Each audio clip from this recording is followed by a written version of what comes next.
is gonna have to Zoom. So we'll just have to. She was supposed to come in person, but I do believe her flight got canceled. Okay, yeah, that's totally fine. I don't have anyone in the waiting room right now, but I'll keep an eye out.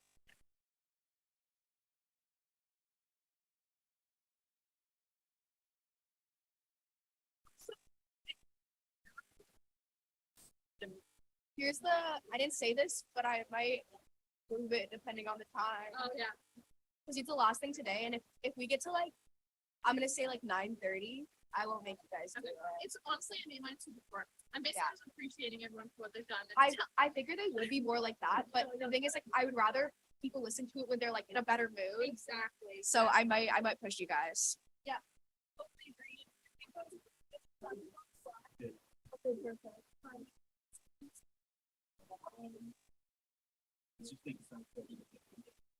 I do have to leave. I think it's $4.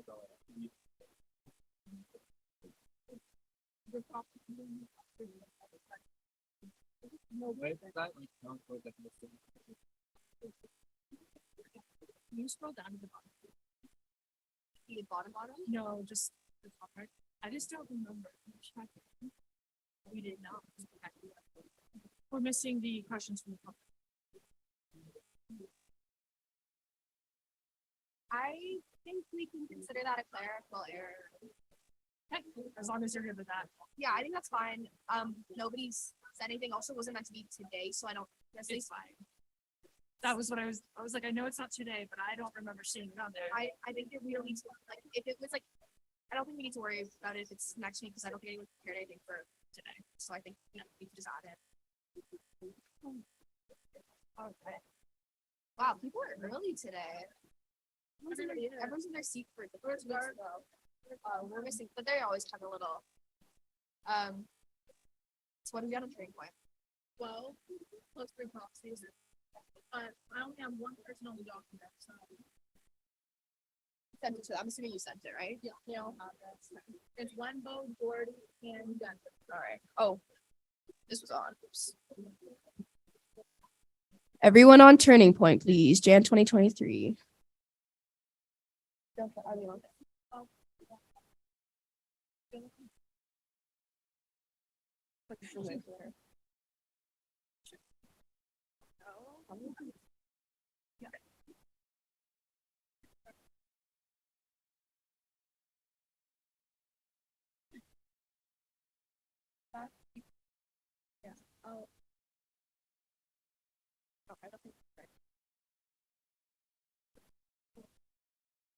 Did you get my? We haven't called to order yet. Okay. At least you didn't. You can keep chatting. But I made you. I think I loved it. Okay, thank you. I just want to make sure you saw. Yeah, thank you. Oh, I'm getting so. Oh, what do we got? 16? It's not morning.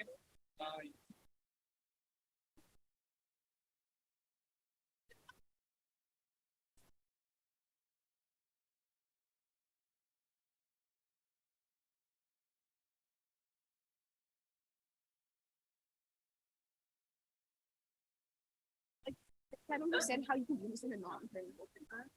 Hello. I just want to double check. Are we live? Are you? One of the presentation. Is that person? I don't think so. Yeah, we are. She might join in a little bit, but that is so fine. Yeah, we're all set for that.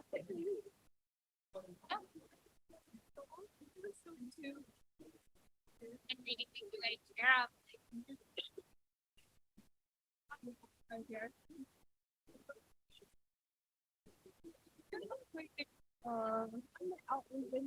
thing comes down, we'll start. Because they'll join. We'll join during roll calls, like we can.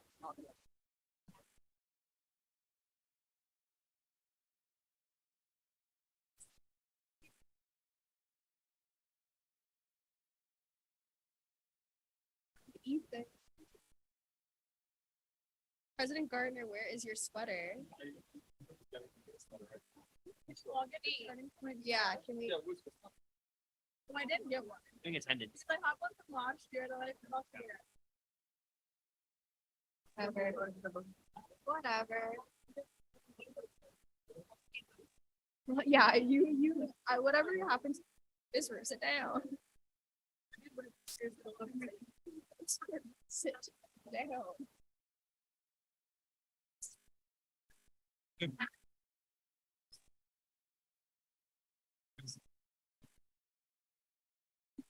This amount of people who want. Yeah. I don't know. I don't know what to say. I don't know how this happens. Oh, sad. What about my best friend? Plus proxies will have. Lovely. Once he puts on the sweater, we can start. Not before that though. No, use a cold sweater. This mic needs to be turned off. Why is it turned on? No, I think it's probably sick. Well, it's him. I get the front from what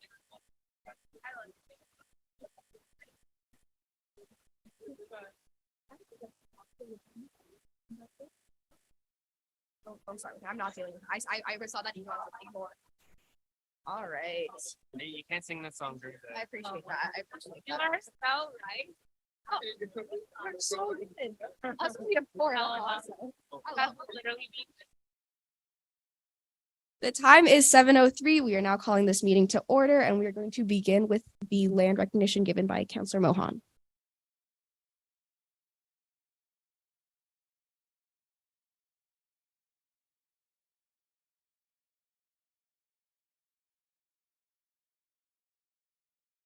Hello.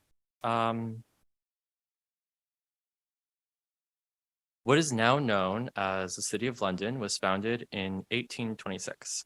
However, oral history and archaeological records show that the London region has been inhabited for over 10,000 years.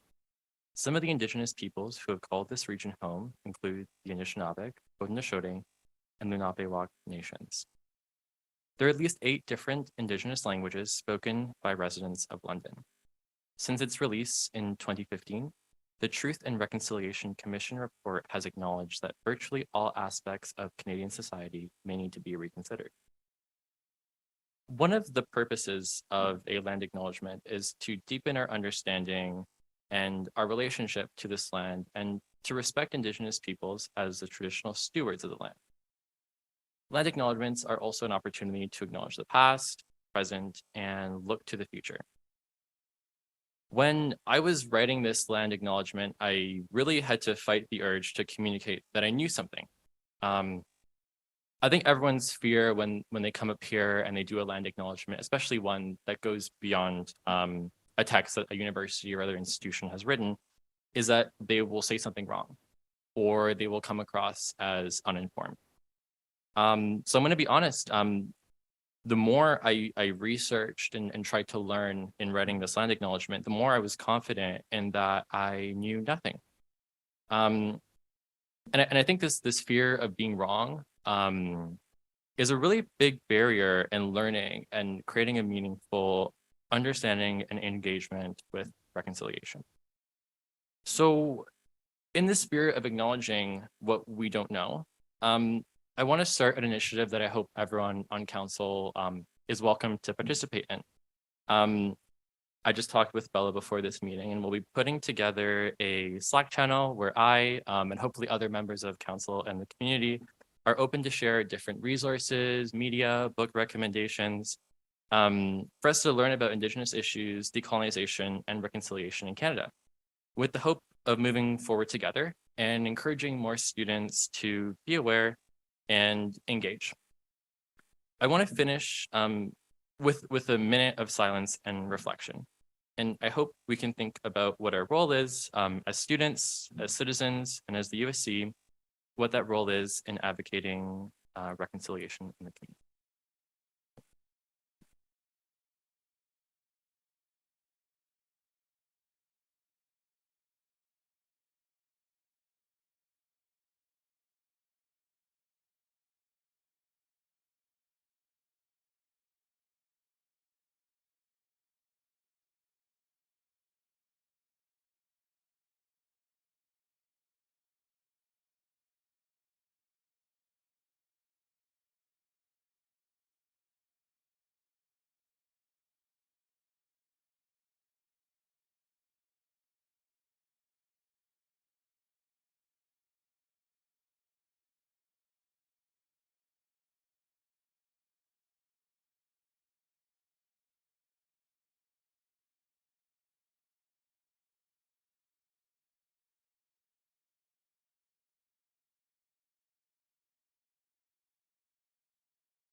We'll now proceed with roll call, so please head over to Turning Point and do that.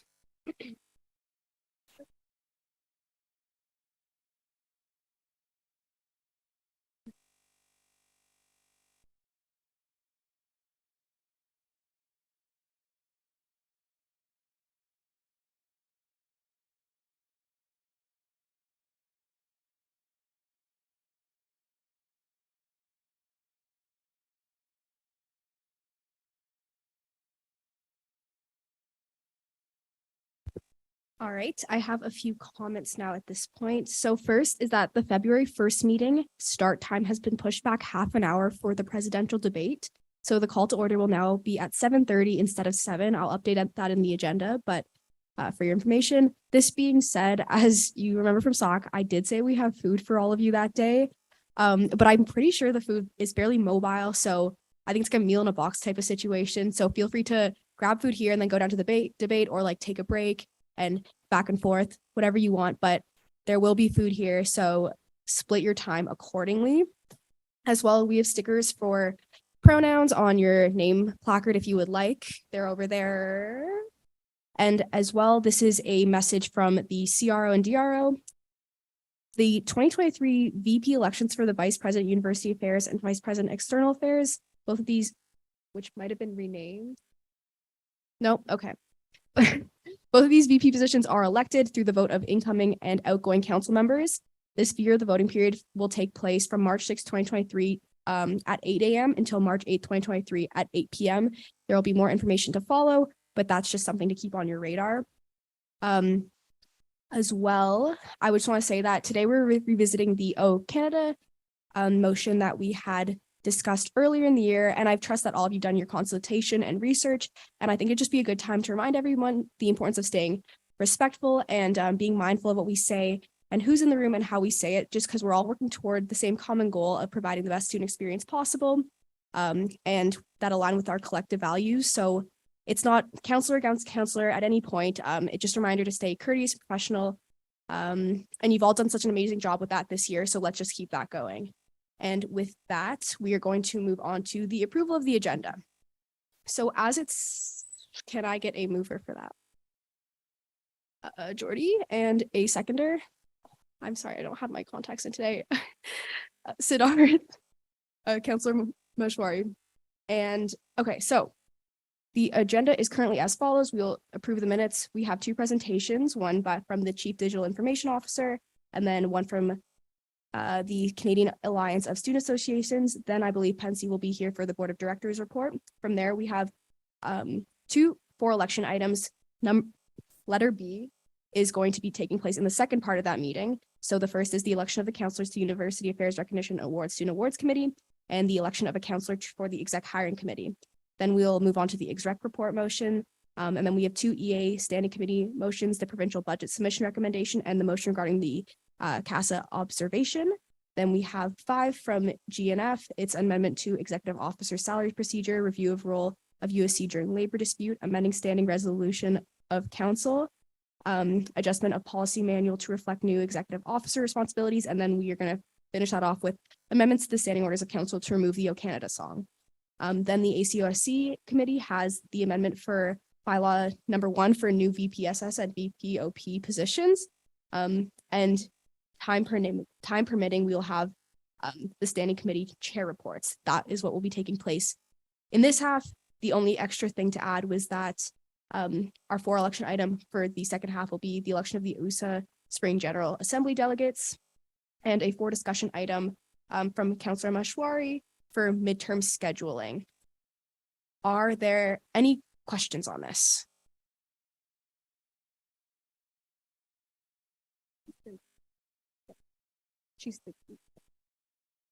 If there are no questions, are there any amendments or points of debate at this time?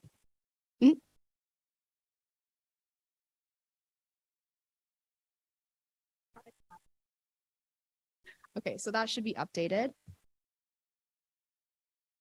Okay, if there are no other points of debate or amendments to be made, please head over to Turning Point to approve the agenda.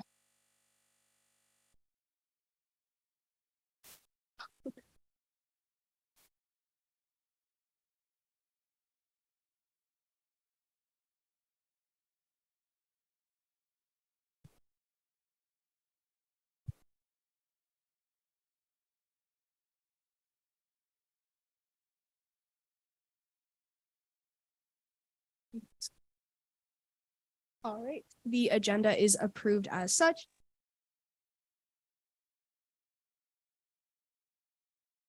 And we are now going to approve the minutes. If you head over to the agenda, you can see the minutes of our last meeting. Can I get a mover to do this? Counselor Kermack and Felix will be our seconder. Can't read anyone's nameplate today. I'm so sorry. Are there any questions on this? If there are no questions, are there any points of debate or amendment? If there are none, please head over to Turning Point.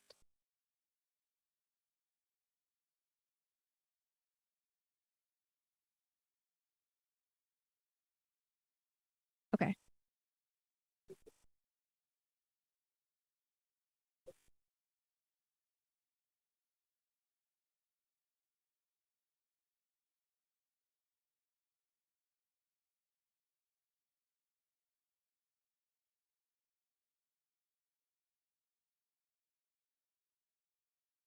All right, the minutes are as approved. And we'll now move on to our first presentation, starting with the Chief Digital Information Officer.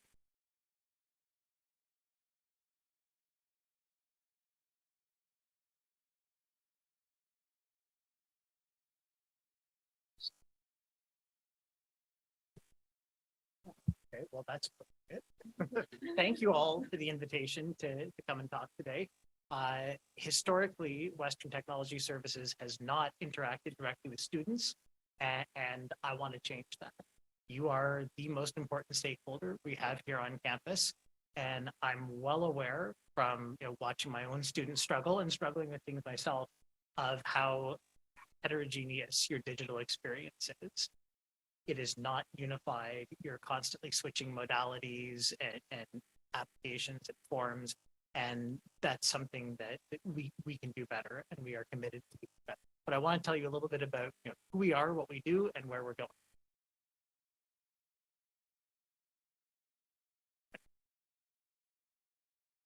And there's no, you know what? We'll just go with it. I had beautiful slides, I promise. Just imagine how gorgeous they are. Okay, so what do? We have a lot of servers. We run a lot of core infrastructure, and we also run a medium-sized ISP.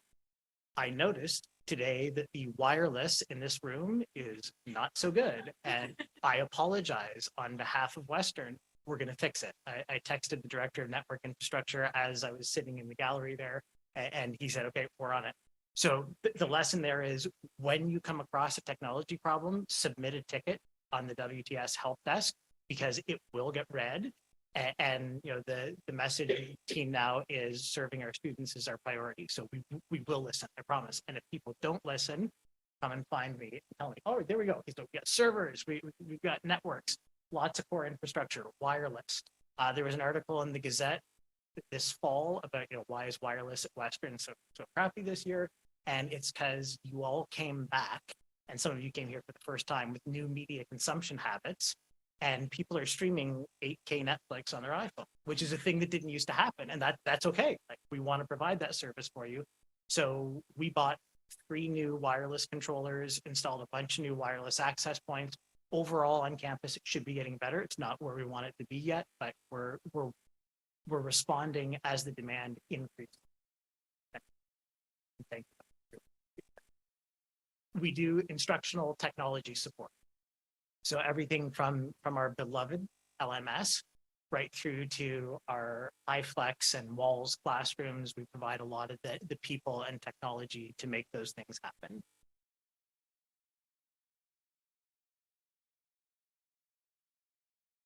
We run a whole bunch of applications, everything from payroll through to the back end of that LMS, and just about every application you interact with at Western is developed somewhere by one part.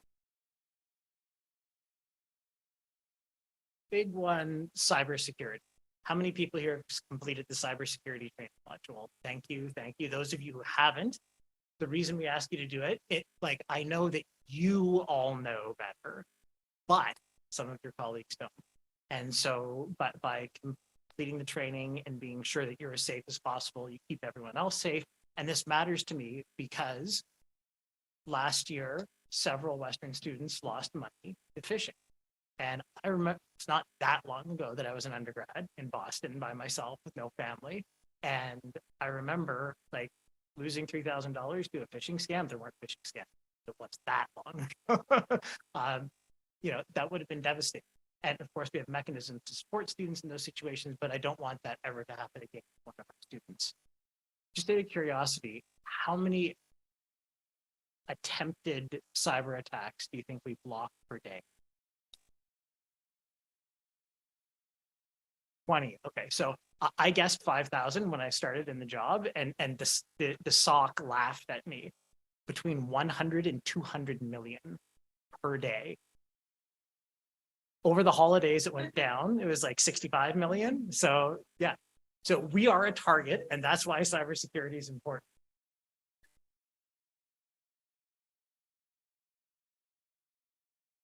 Okay, what are we going to do this year? There's going to be a new LMS. I read the Reddit thread. I know that the student body have collectively already decided they hate it. We haven't chosen a vendor yet. We haven't chosen a platform. We haven't rolled it out, but you will have received emails asking for student volunteers to participate in a sandbox exercise. That's new. And that's the way we want to approach technology going forward. That technology affects you and your learning experience. And so we want students evaluating what we're doing and telling us, yes, I hate this, or I hate that one less.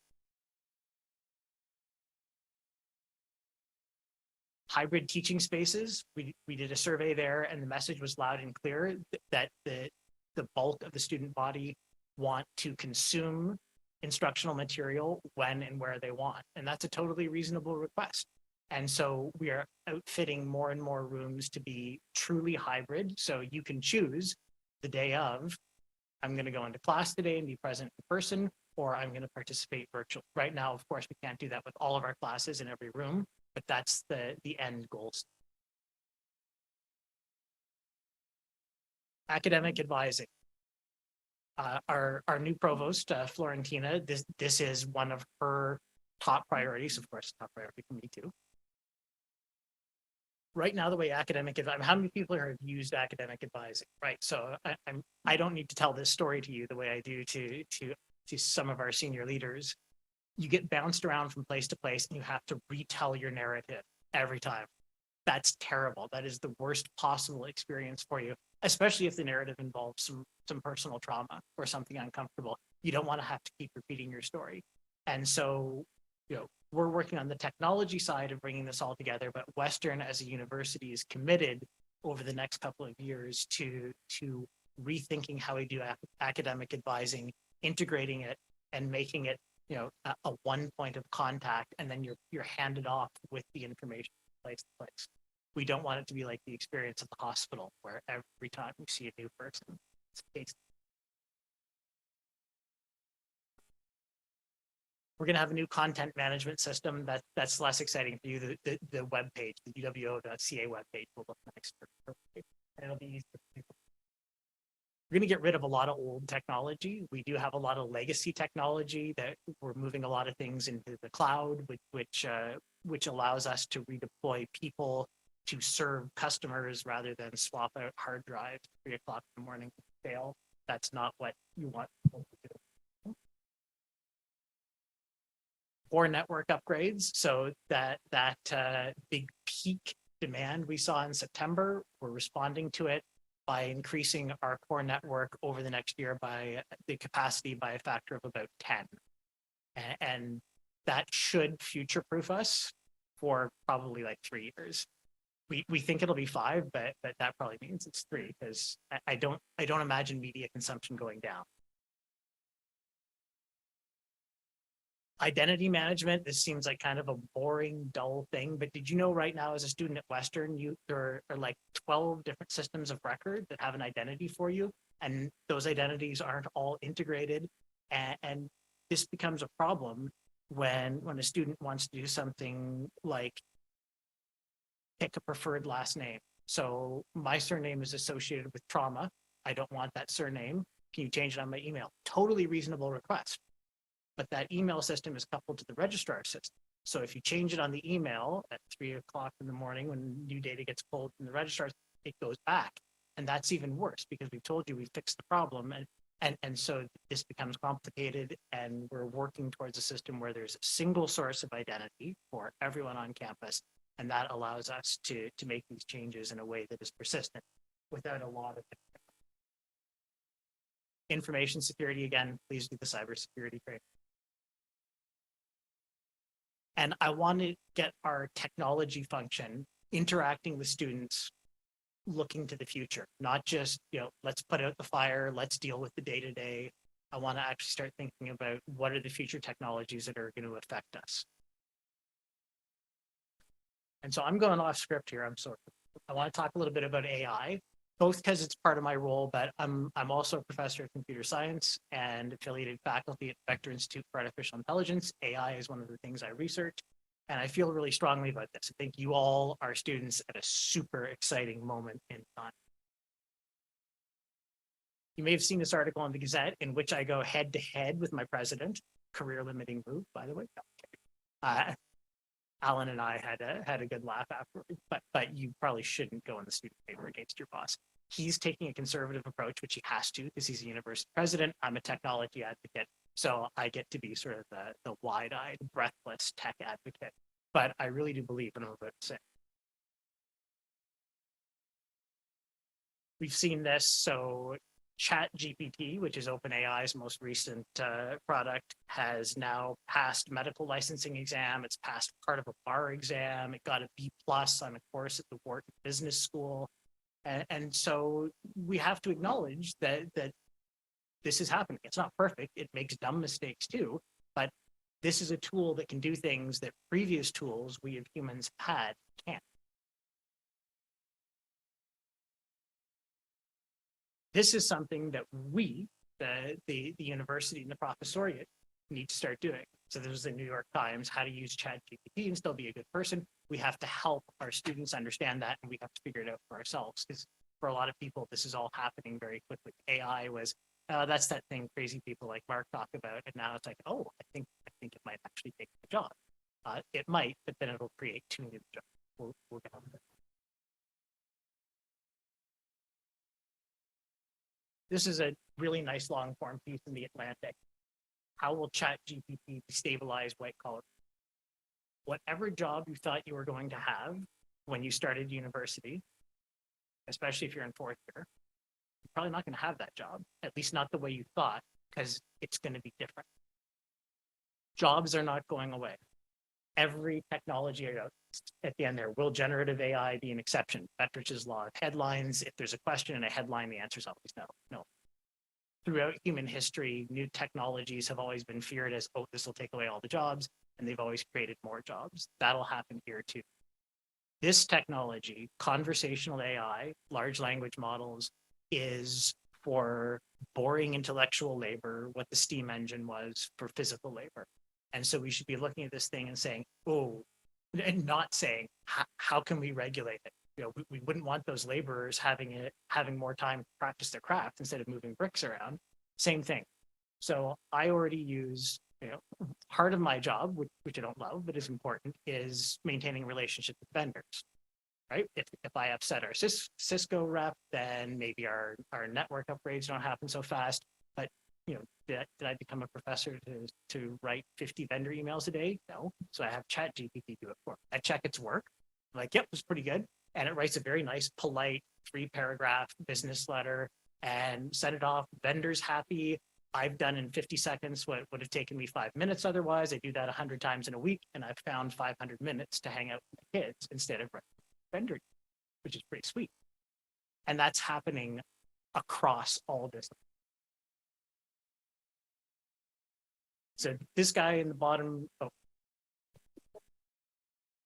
right corner is Ilya Sutskever. He's look at that. Anyways, he was a student of Jeff Hinton at the U of T. He's chief scientist of OpenAI, the creators of ChatGPT, and a co-founder. He's got this great quote.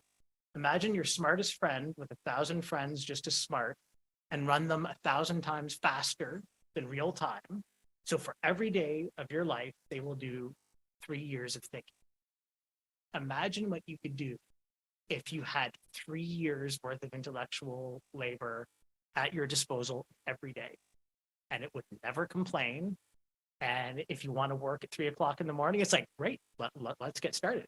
And this is true for professors too, right? I typically don't answer student emails at 3 a.m. I mean, if I'm up and I get one, I will, but I'm not often up at 3 a.m. anymore. And so having a technology that will answer your question and never get bored, never get tired, never get frustrated with you, say, you know, could you try re-explaining this in the style of Richard Feynman? And it'll do it. That's revolutionary.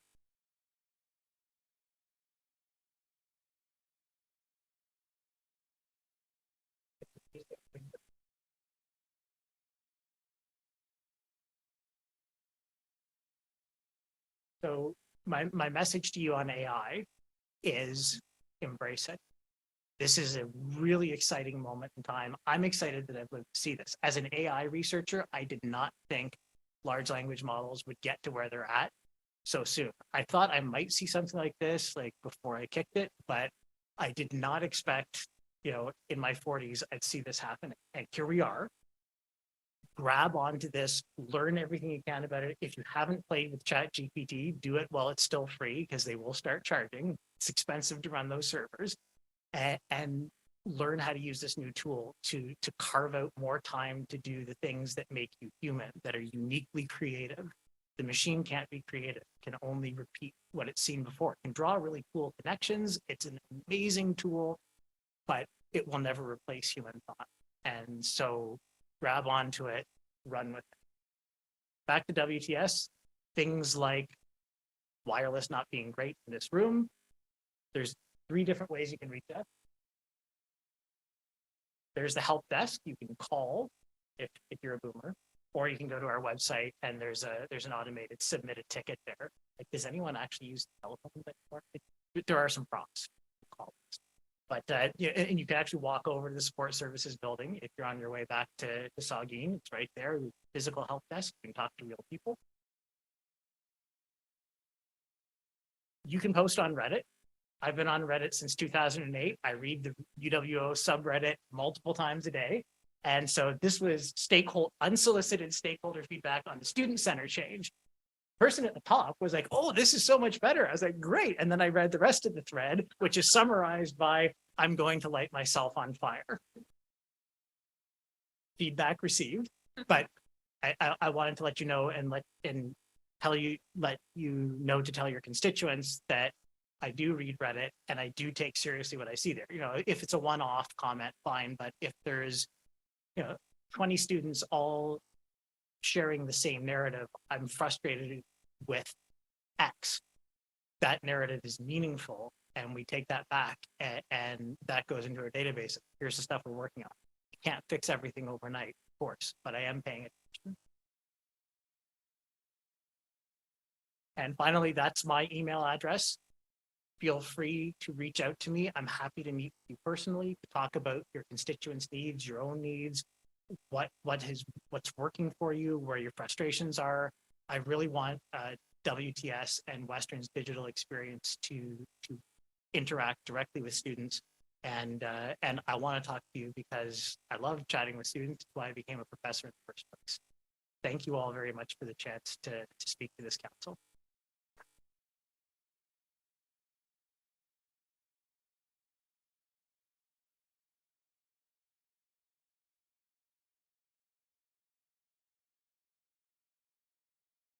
So we are having a technical difficulty. So before we,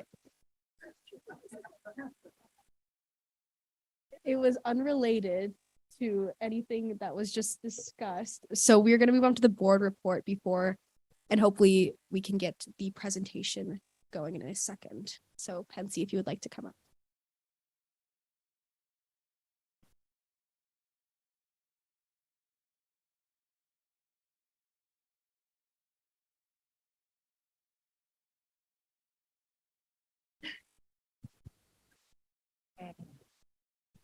Hello, everyone. I'm upset that I missed out on the purple sweater memo, but in terms of the board report, it's pretty quick. We held our last meeting on January 16th, in which we approved the fiscal year 2023 financials, which included cash flow, balance, and income statements. For the HR committee, we approved 6 HR policies, 3 of which were unchanged from the last year. And so these policies included social media, schedule of posted health and safety materials, intern and AVP scope of responsibilities, injury and incident investigation policies and procedures, health and safety, discrimination, harassment, and violence reporting procedures. And then lastly, we just discussed and approved our semi-annual COO performance appraisal. Does anyone have any questions? Okay, perfect. Thank you.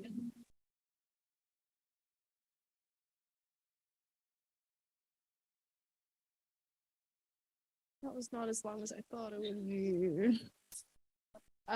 Just our presenters unable to join the Zoom. I think what you're gonna have to do is and that's you're gonna go back, that you're gonna fit, and then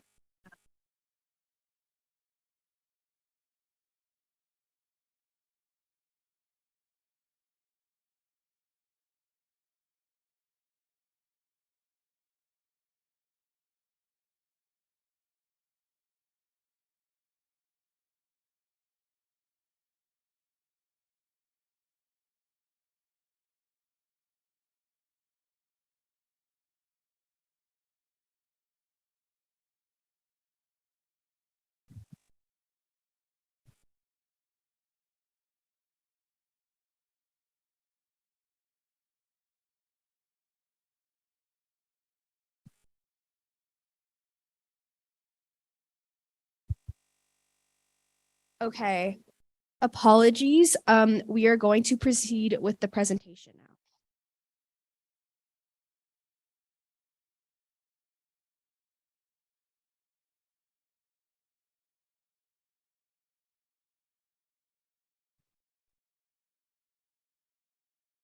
Okay, perfect. Can everyone hear me?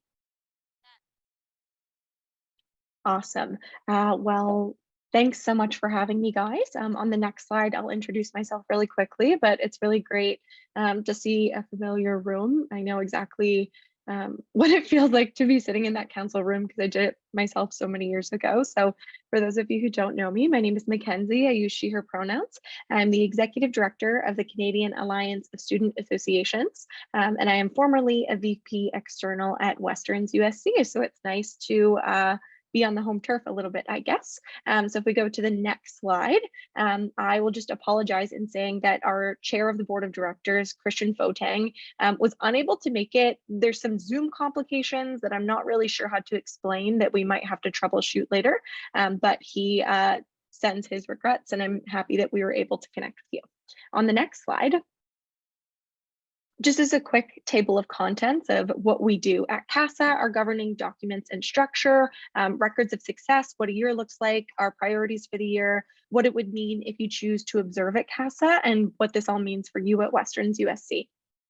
So finally, we'll go to slide 4 and we'll go to what is CASA. And then on slide 5, sorry, this is a little awkward when you're not pressing the buttons yourself, but just at a glance, CASA represents over 400,000 students across Canada. We currently have 23 member schools. We operate on a 1 school, 1 vote principle, and we have a leadership with 7 members of our board of directors. On the next slide. This is our mission that we try and do through everything that we do. Through our member-driven structure and grassroots approach, CASA's mission is to advocate for students using policy development and research, awareness campaigns, government relations, and partnerships with other stakeholders. We also want to overview some of the values that we use before we get into the nitty-gritty of what we do. So in everything we do, whether it is government relations, advocacy, we try and make sure that we're pushing for a post-secondary education sector that is accessible, affordable, innovative, and of the highest quality. And we have some values that we take as we go through all of these things. So we always strive to be nonpartisan. We will work with whatever party is in power and always judge ideas based on their substance and not the party that put them forward. We are member driven. So my boss is actually Christian, the student himself, who was elected by our 23 members at the first meeting of the year. We are research based. So we put policy recommendations forth that are based in research. We also have an easy in, easy out structure. So you're able to join CASA however you wish. You also only have to give us 120 days notice if you ever wish to leave or any member ever wishes to leave. So that means all of our 23 members actively engage with the corporation and are happy to be there. We also strive to be transparent. So you can see all of our meeting of the member minutes online, as well as our audited financial statements.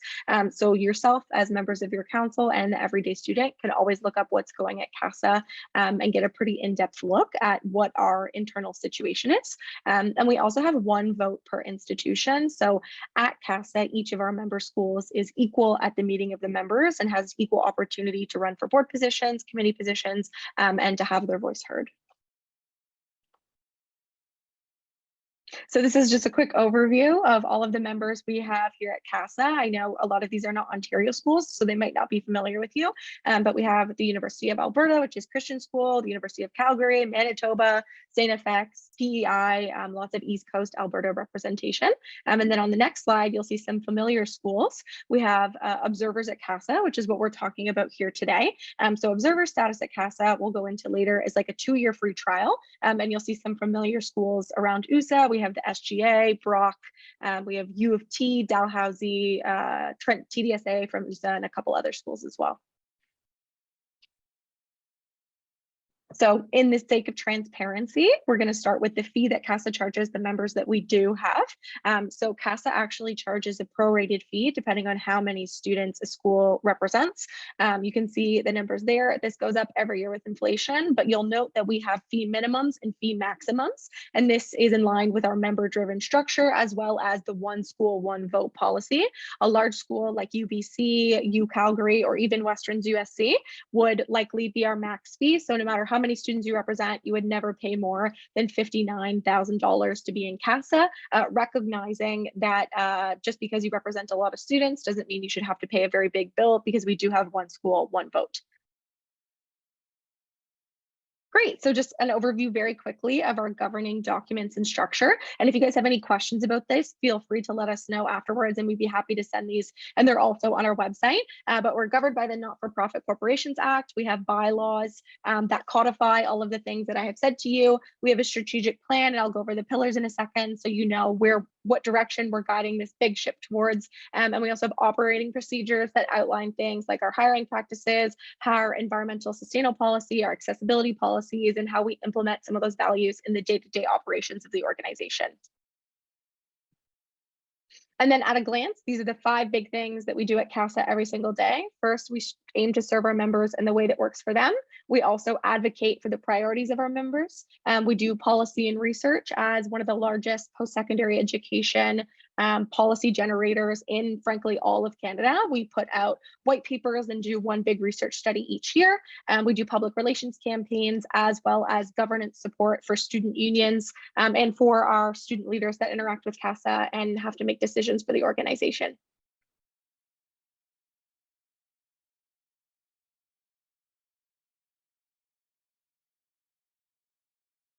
Oh, okay.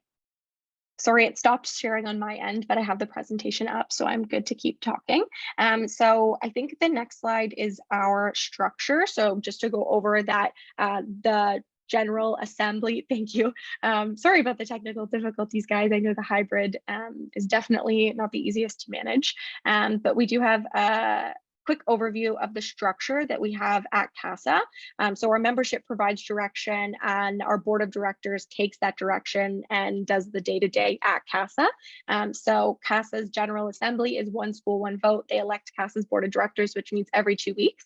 And then we also have committees that run every 2 weeks as well. And this is where people who are not successful for board positions or who don't quite want to interact as closely with CASA as their representatives on their student union can run for these positions and do the day-to-day runnings of CASA. So we have a graduate committee, an Indigenous advisory committee, a policy committee, a campaign committee, an EDI committee, a member relations committee, and you can see them kind of all on the screen. I am overviewed by the board of directors, and they're my complete boss. And then I oversee a home office staff of 4 full-time people. So then on slide 16, we go over some of the ways that we try and be member driven. So how Western, or you guys at the USC, would interact with CASA on the next slide. It outlines that we actually have primary and secondary delegates. So you would elect 2 representatives to engage with CASA for the entire year. Usually it's a president and a vice president external, and they are the people who come to CASA and advocate within CASA with other student unions for what's going on at your campus. They are able to run and vote if you're a member of CASA for these different leadership positions. And I will note that if you have a leadership position at CASA, you actually give up your ability to advocate on behalf of your student union, and you have to elect somebody else internally. So CASA's board of director completely has CASA's priorities in mind when they make decisions on behalf of the organization, because internally in their SU, they have to actually give somebody else the managing CASA responsibilities. And then on the next slide, it's a quick overview of the committees, which I won't get into. And then we also have our home office lab on slide 20. So we have 5 people who work full-time on the ground in Ottawa to manage the day-to-day affairs of the corporation. So myself as the executive director, we have a member relations officer who is responsible for traveling to each of our member campuses, getting to know the students and making sure we know what's going on. We have a policy and research analyst who's responsible for keeping our policy library updated, a government relations and stakeholders office who meets with different government officials on behalf of students and lets us know what's all going on in the government, and then a communications and creative content officer who manages the media and the social media that we get here at CASA. So on the next section, we'll go to slide 22, and we'll give just a very brief overview of what we do. And I think that can be summed up into 6 different things. We do policy and research, meetings and lobbying, consultations, campaigns, media engagement, and stakeholder engagement. So on slide 23, we'll go over our policy and research. This is some of the examples of what we do. We actually commission Abacus data to do statistically significant research on what's going on in Canada for students, and we present this research to government. And I will say that CASA was the only organization to provide statistically significant data during COVID-19 about what was going on with students. That was pretty instrumental in the creation of the Canada Emergency Student Benefit that I hope some of you benefited from during the precarious working situations we had from COVID-19. We also have a couple other highlights in our policy library that I won't go through, but feel free to click those and check out the policy papers we put out on different topics that are relevant for students. On the next slide, we actually have lobby meetings. So we have a lobby week that we run each year in November. This year, we were really fortunate. We had 130 meetings with different stakeholders, 8 cabinet members, as well as a meeting with the Prime Minister. So we were able to really bring our students' concerns to the highest levels of government and let them know what changes students are looking to have. On slide 25, we also present to parliamentary committees, which is a really great honor. And this shows that we are seen as an expert by government on student issues. We testify around 5 times a year. And here's some of the photos of when we're doing it on many different issues. On slide 26, I can go over our main partnership, which is really important. It's our relationship with the Quebec Students' Union. And someone just flagged because the slides here aren't keeping up. And I think we're on slide 26, but I just want to make sure that we're talking about the same things. So slide 26, we talk about our partnership with the UEQ. This is the Quebec Student Union, and this is a really special thing that we have at CASA because I don't know if you guys know this, but the post-secondary environment in Quebec is like completely different than in Canada. They have to go to these things called CEGEP between high school and post-secondary education, and they're actually not eligible for Canada Student Grants, Canada Student Loans, and any of the flagship advocacy items that you guys would care about as Western students. So instead of expanding our advocacy and watering it down. What we do is we have a partnership with the Quebec Student Union where their president interacts with us on behalf of their students. They get to pick one ask in our lobby document, and we get to say that we genuinely represent Francophone students in a way that we couldn't as an Anglophone organization. And this is some photos of us at their conferences, but it's been since 2017. Neither has voting rights or any say in what goes on in the organization, but instead it's a partnership where we elevate each other's voices. But we, because of this, have a non-compete and we won't represent any schools in Quebec. So it means that the whole thing works a little bit better, and I'm happy to answer questions on that afterwards. Next, we'll go into a couple of our campaigns that we've done. We have Students Let's Act, and you can see that our campaigns have been pretty high profile. We actually have official partnerships with Elections Canada where they pay us to run a national get out the vote on behalf of students as a nonpartisan actor. And our campaigns have been profiled on a bunch of online shows. I might date myself when I put the photo of Rick Mercer, but I still think he's really cool. He hasn't been on TV in a couple of years, but he actually did a segment on one of our campaigns on St. FX's campus a couple of years ago. And then finally, on slide 29, we'll talk a little bit about the record of success. So CASA does do advocacy on the ground for students, and these are some of the wins that we've had this year for students. We've had the elimination of interest on federal student loans, lifting of 20-hour working week for international students, the expansion of Canada Student Financial Assistance Program to include a broader definition of students with disabilities, and a doubling of Canada student grants for the 2021 to 2023 school year. And I will say that putting these up here is not something that we do lightly. You'll notice that in the elimination of Canada student loans and the 20-hour work week, these are things that the government, whether in press releases, whether in speeches, has directly credited CASA's advocacy for, and that we were directly involved with government officials going back and forth about the creation of the policy and what it would mean for students. I think we're actually directly quoted in the press release about the changing of the definition of students with disabilities. And because we are on the ground in Ottawa every single day, able to build these relationships with decision makers, we are able to advocate for students in this way and hold these great relationships with both liberal, conservative governments and opposition parties as well. And then finally, we're just going to go into what this looks like for yourself as a delegate. So on slide 31, we have how your president and vice president external would interact with CASA in a year. So first, they would come to Ottawa for a conference called Foundations, where they learn about CASA, they get to meet all the other delegates, and they receive training on policy writing, on consultations, and other things that will be helpful for their term. We also elect the committees and the board of directors at this time. The board goes away, goes to board retreat, and creates their action plans for the year. They're presented at a member campus where we have policy and strategy. So your VP and president would travel again to another conference in the summer where they would, with other delegates, decide the priorities CASA had for the year, as well as approve the board's action plan and the committee action plans of what they plan to do in a year. In September, we actually have a conference for Indigenous students representatives. So Western could nominate an Indigenous student to participate in this conference, where our NIAC co-chairs teach traditional knowledge sharing, how to bead, how to gift elders, and things like that.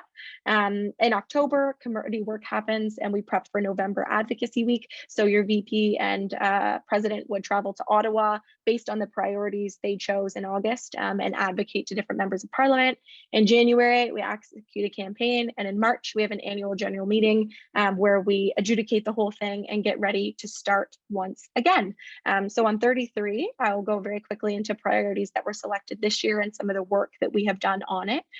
First, student financial aid is a really big priority. The doubling of Canada student grants runs out in July. So we're actually prepping a campaign right now to pressure the government to continue these investments.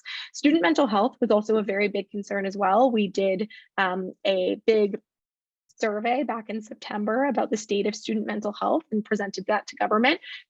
And we're currently doing work with the Mental Health Commission of Canada about the implementation of the mental health post-secondary standards and what those look like on university campuses.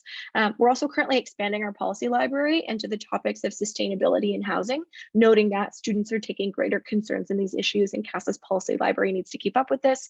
And we're also doing internal work this year on decolonization. So our Indigenous committee has decided to restructure and change their mandate from an advisory to an advocacy role. So we we're really thankful to have them and have their work building our relationship with federal Indigenous bodies like the Assembly of First Nations, as well as with the relevant ministers responsible for those portfolios. And then next, we're just gonna finish up the presentation by saying what you're gonna do with all of this information. I told you what CASA was, I told you about our documents, I told you about our advocacy and how you would interact for the year. But on slide 35, we're gonna go with what observer status would mean for you if you guys choose to interact with us.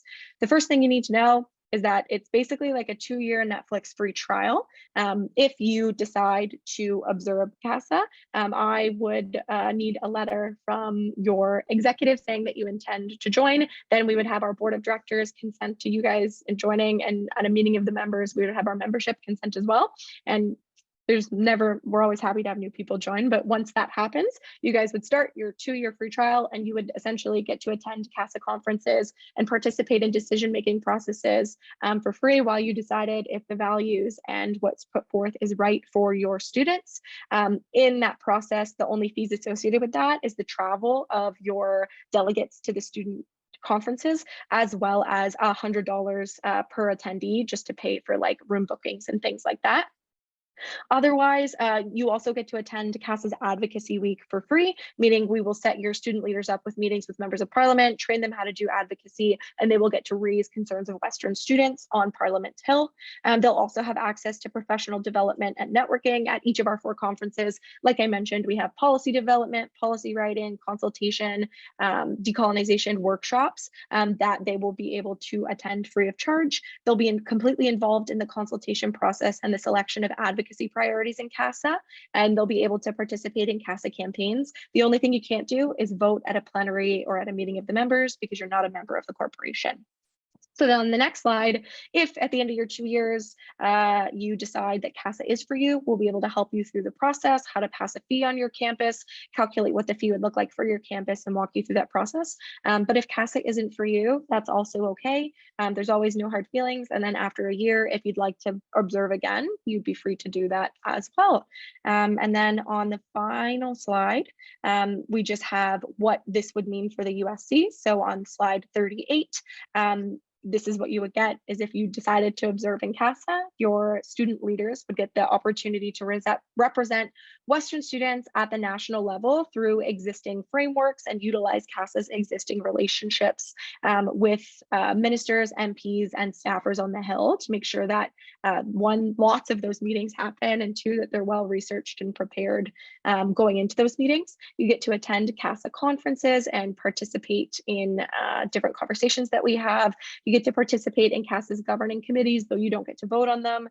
You get advanced stakeholder relations and advice if anything's ever happening on your campus, as well as access to professional development, training, advocacy resources, and student union networks. So that is everything from me. On the last slide, it just has my contact information, as well as our member relations officer's contact information. I'm happy to answer any questions, and I apologize for the technical difficulties that might have happened, but it's great to see some familiar faces in the crowd. And I hope you guys reach out to me if you have any questions or concerns after this. Thank you.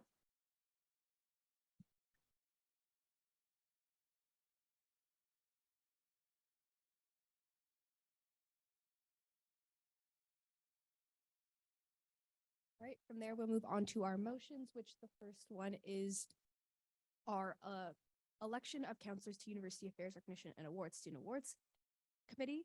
Can I get a secondary? Councillor Kermack and President Gardner, you have the floor.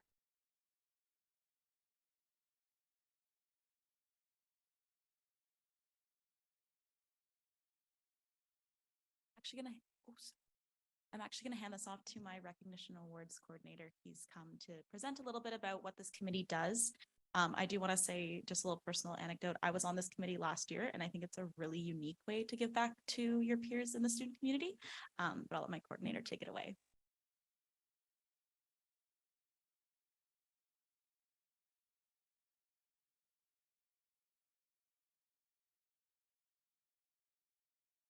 First of all, sorry, I have really squeaky shoes, so.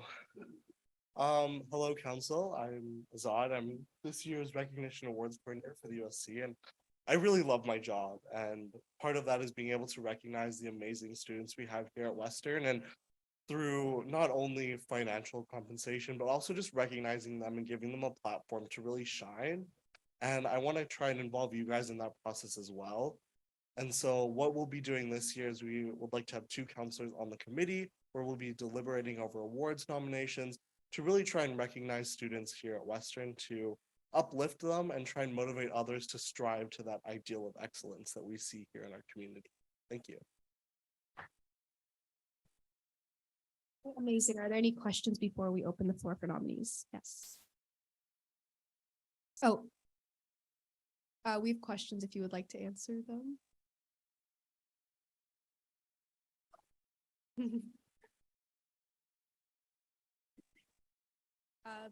Pass the mic, please.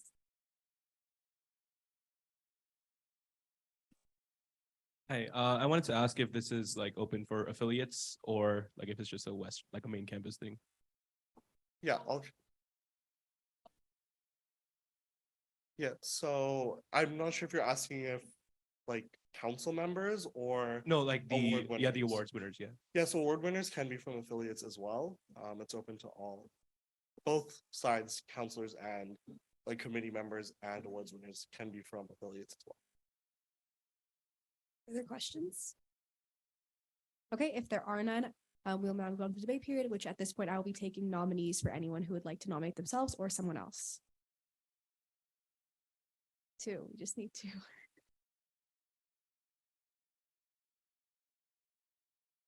Yep. I know it's in the appendix, but can we briefly get an idea of what the restrictions are for nomination here? Okay.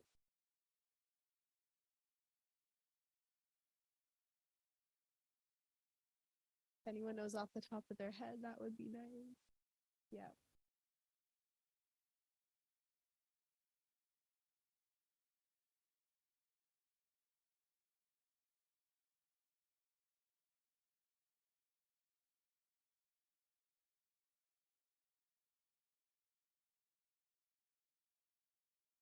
Microphones are giving me grief.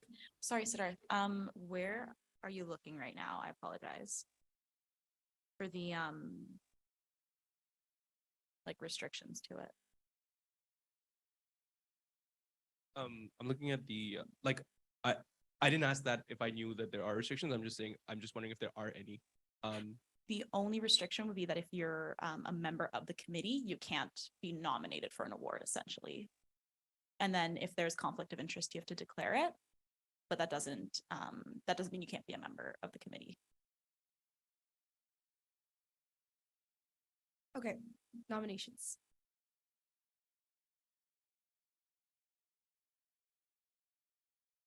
Councilor Mohan. Yay. Yeah, that's.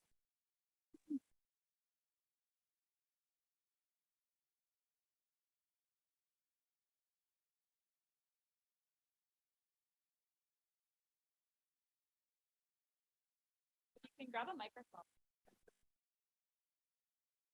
Okay, again, to stop with the squeaky shoes, so I don't have to run to the front.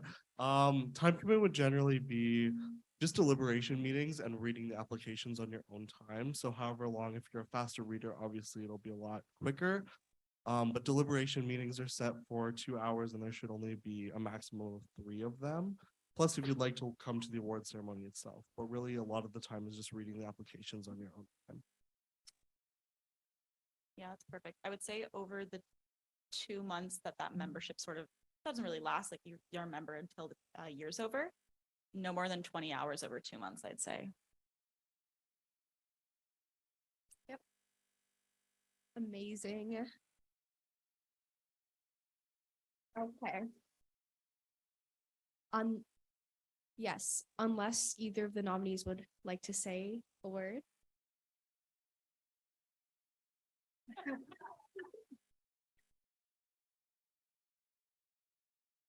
Beautiful. Okay.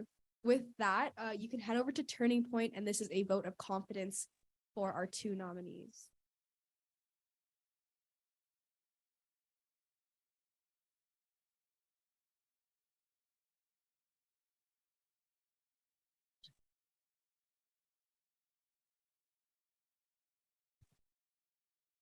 Please, if you're a proxy, remember to update the spreadsheet as well as Gardner.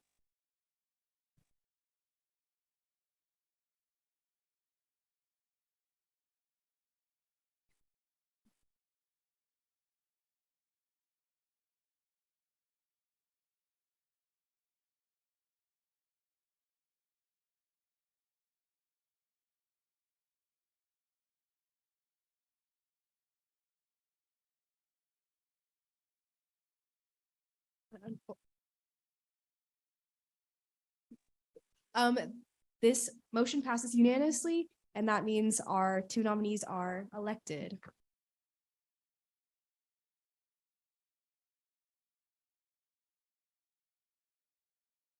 Motion 2, we are saving until next meeting, so we're moving on to motion 3 now, which is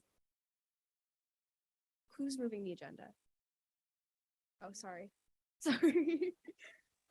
This is the selection of counselors for the executive hiring committee. Gardner is the mover, and can I get a seconder? Counselor Kimisi and Gardner, you have the floor. President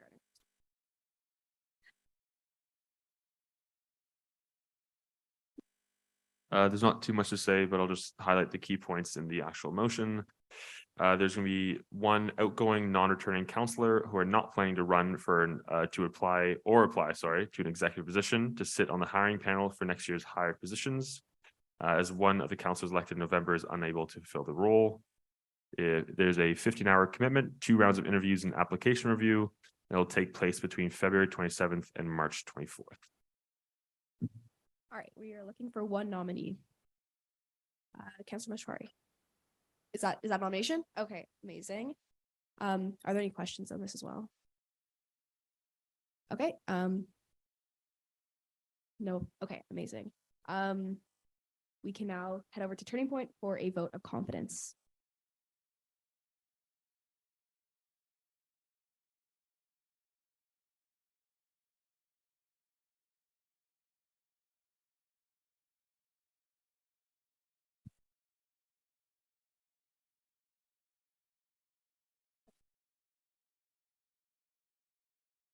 All right, this motion passes unanimously.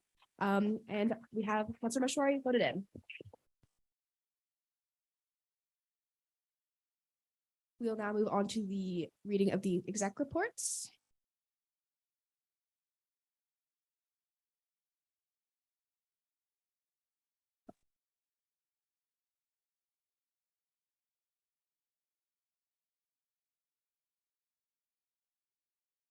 Can I get a seconder really quick? Jordy, sorry, Councilor Cohen. And go ahead.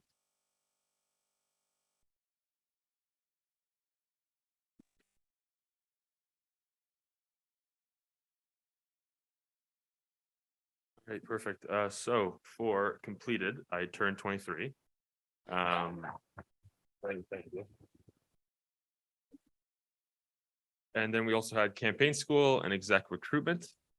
Spoke with different USC Faculty Council events to encourage additional student leadership. I'd still love to come out to all faculty council events, so let me know when your next meetings are. Bianca and I filmed a TikTok, 2 TikToks actually. We did the State of City address with Jess.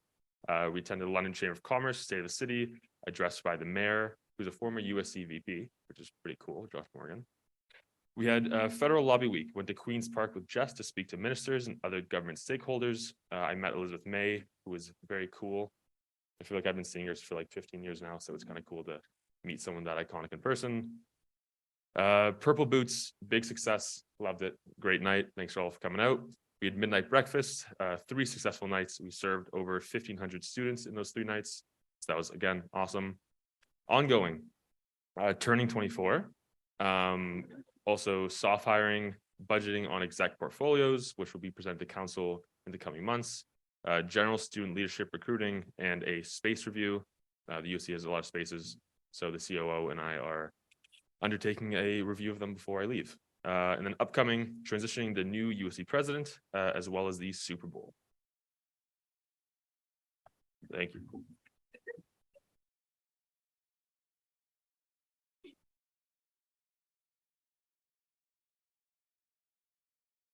Kimia just said they saw Gardner kick and that he's gonna be playing in the Super Bowl. Okay, so sorry, that wasn't that funny.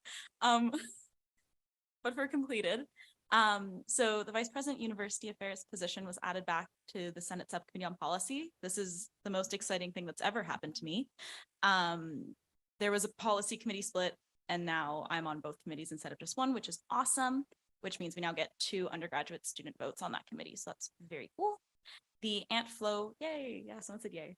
The ant flow machines were delivered. So for those of you, I'm gonna keep you back up to date. So we're installing 150 machines across campus, and they were actually installed in the UCC today. So if you find one, send me a picture because that's pretty cool. Just make sure no one else is in the bathroom. The ant flow machines are free vend menstrual product machines that are installed in not all bathrooms, that are installed in women's, men's, and gender neutral bathrooms across campus. So this has been a project since the summer, and negotiating contracts has been interesting because I didn't know how to do that before. But I'm really excited about the rollout, and you're going to see them in faculty buildings as well, and then just general student facing buildings across campus. So that's really cool.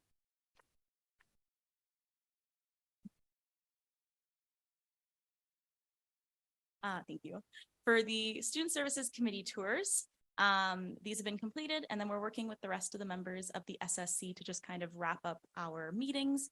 And we're working on a brief for institutional memory to ensure that the coming SSC committees Student Services Committees know what we were thinking. And a reminder of what the Student Services Committee is. This is the team that reviews any university portfolio that ancillary fees contribute to, correct? Oh, Bisram's not here. Yes, I will say that for now. We can double check with Bisram when he's back. I worked on second semester goal setting with administration, specifically the provost and vice provost. So some of our big focuses going into second semester and as I wrap up my term are mental health, student financial aid, and GBSV prevention and education. If you follow us on Instagram, you probably saw the Free the Dot video with Cam. This was so much fun to film, and the guests that we had on were lovely. And Cam has some more ideas of like different ways we can do these videos. She has a really creative brain, so I'm excited to see where the direction goes for ongoing. Yeah. Blue Community proposal for Western. So I'm hoping to present this to you all for February Council, and I've also linked the Blue Community website if you want to learn a bit more about, what that project is. But essentially, it is when an institutional body or larger community commits to eliminating single-use plastic water bottles in their spaces. So we'll be working on that. Student financial aid policy paper. You know her, you love her. It'll be coming in February. And I'm also working on a career summit in collaboration with Careers and Experience. So we actually sold out before the day came, which is really exciting. But it's this Sunday, and if there's good reception, I think this is going to be something I encourage my successor to run as well, because it's been fun to plan. And we've been collaborating with Careers and Experience on that.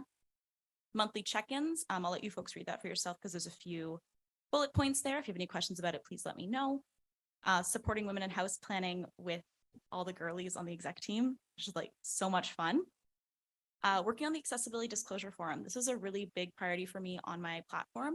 And we're actually looking at options through learning management software, as well as third-party applications that can better support students looking for accommodations.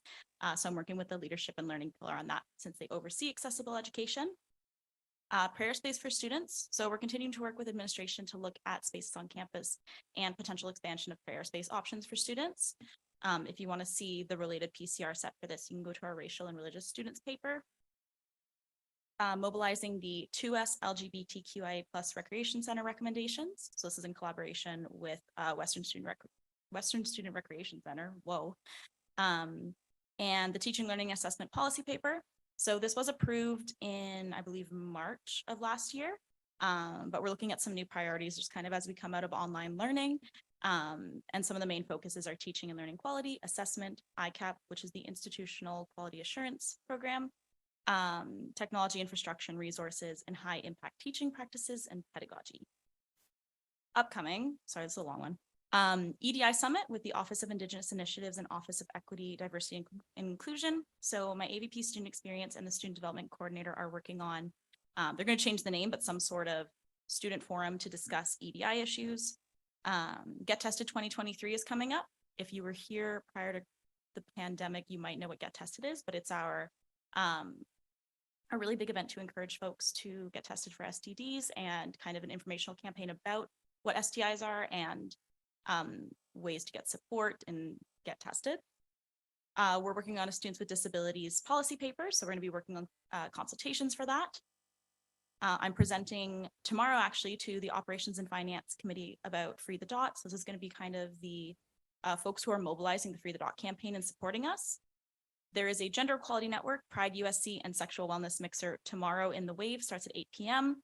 There's going to be food, there's going to be trivia and prizes, so be sure to come out if you're around. Preparing for transition, so briefs and transition materials for my successor and tying up loose ends for projects and initiatives. And lastly, the student award ceremony planning, which is in collaboration with my coordinator Azad, who you just met.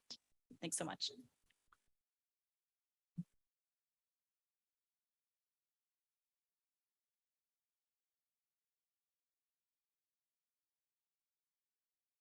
Hey everyone, I also have a hefty update because we haven't met since November and exam season for us was not a pause.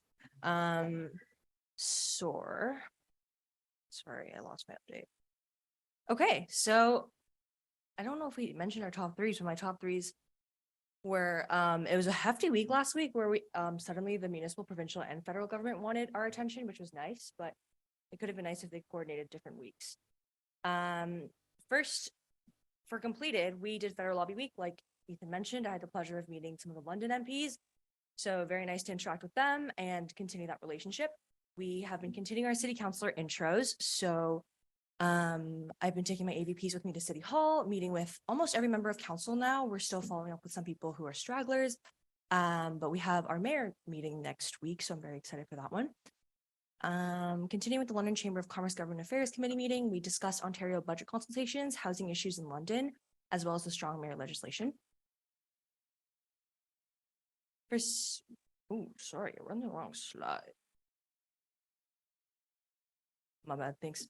And for Safe Cities, if you guys don't know already, Safe Cities is an initiative that is a UN initiative that the City of London has committed to, and it's basically different infrastructure, strategic goals to make London a safer city for women and non-binary individuals. And we're kind of in the process of strat planning for the 2023 year. Ethan mentioned the State of the City address. And last week, we spoke at the City of London Strategic Priorities and Policy Committee, or SPPC, during their budget update public participation meeting. So they're updating their budget right now, and we went in with a couple asks. We spoke against an amendment that would be removing some of their light maintenance around London, as well as snow removal maintenance. So really living up to the pedestrian safety motion from earlier this year. And you may have seen, but last week, Minister Marcy Ian, the Minister of Women, Gender Equality and Youth for the federal government, visited. So we had a roundtable with about 20 student leaders to discuss topics such as safe campuses, GBV prevention, federal student loans, and empowerment of young people. It was really cool meeting her and hearing from so many incredible people from around campus. So really cool. Lauren and I attended the Western Region Forum for the Center for Innovation in Campus Mental Health today. That was cool to hear from professionals who work in mental health, case management, all that stuff. Fun little thing we did recently is an USA executive director hiring. If any of you have heard anything about USA ever, USA has been synonymous with our executive director, Eddie, who was a USC president way back when, and he transitioned out. So I had the pleasure of crying when he left and also hiring a new ED. So very cool. And the provincial budget submission is something we've been working on that you will see as a motion later for you to see if you like the recommendations. But recently we spoke to the Minister of Finance during their Southwestern region consultations. It was a time. It was scary, kind of, but hopefully they'll listen and put some of our student-facing recommendations into the 2023 Ontario budget. Next slide. I'm so sorry, guys. SFA paper. You know her, you love her, like Lauren said. And we have our USA Spring General Assembly delegation elections next week. So if you haven't applied or you know a friend who is interested, applications close tomorrow at midnight. So please submit your apps. And then we'll do a little speechy speech next week. And then we have two USA papers that are that have USC authors on it this time around. And if you're not familiar, usually we just have one or no authors on a paper, but this time we have three. So myself and two of my AVPs. So big USC GA. And then provincial budget submission, once you guys maybe, perhaps, hopefully give me the green light on the recommendations, then we'll finish up the body text and submit before February 10th. And something that's really exciting that takes up a lot of my time, but I am very happy it does, is Women in House Planning. This is an initiative where we are taking 20 to 25-ish young women with us to Queen's Park to shadow a member of provincial parliament for a day, learn about the world of politics, explore that field, see what maybe could be in your future. So if you or your friend may be interested in something like this, please apply. Apps are due next week. And if you have any questions, please feel free to reach out. Municipal Lobby Week, I've told you about it before. I'm telling you about it again. It'll come up in March. Yes, and it'll be ahead of the multi-year budget consultation. So it's kind of a big year. We landed on a year that can influence the next 4 years of London's budget. So keep an eye out for that. I am also doing some hiring, more hiring for USA. If you or a friend is looking for employment, research and policy, let's do that. I don't really know. An upcoming Women in House luncheon. It's actually a dinner. It's not a lunch anymore. But it's connected to the Women in House conference. So please come if you are if you are interested. We would love to see you there. I'd love to go to Toronto with you for Queen's Park during reading week. Words are not coming to me today. I'm so sorry. And then, like I mentioned before, we did a public participation meeting for the budget. We'll also be doing that for the City of London strategic plan in March. So keep an eye out for that in February. I'll be taking recommendations to you in February to see if you like them or not. And then lastly, I have nominations out to every president of your faculty councils and affiliate councils for USA Teaching Awards. So this is a chance for you to recognize a professor from your faculty who you think has been instrumental in teaching students greatly. And then from your nominations, the lovely Recognition and Awards Committee will be deliberating and we'll be putting forward one name from Western for an USA award. Thanks.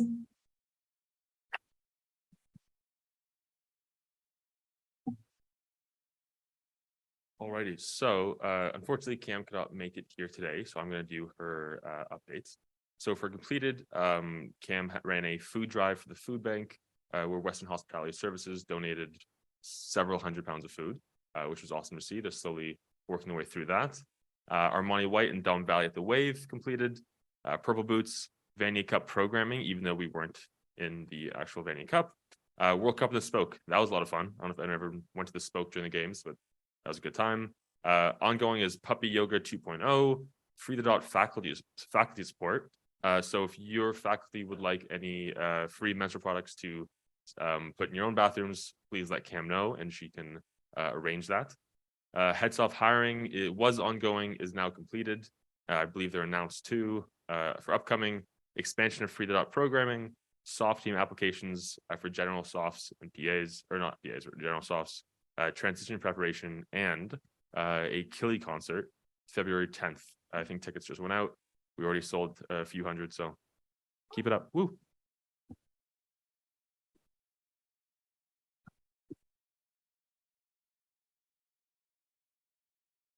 Hey, hi. Hope everyone's enjoying the sweaters.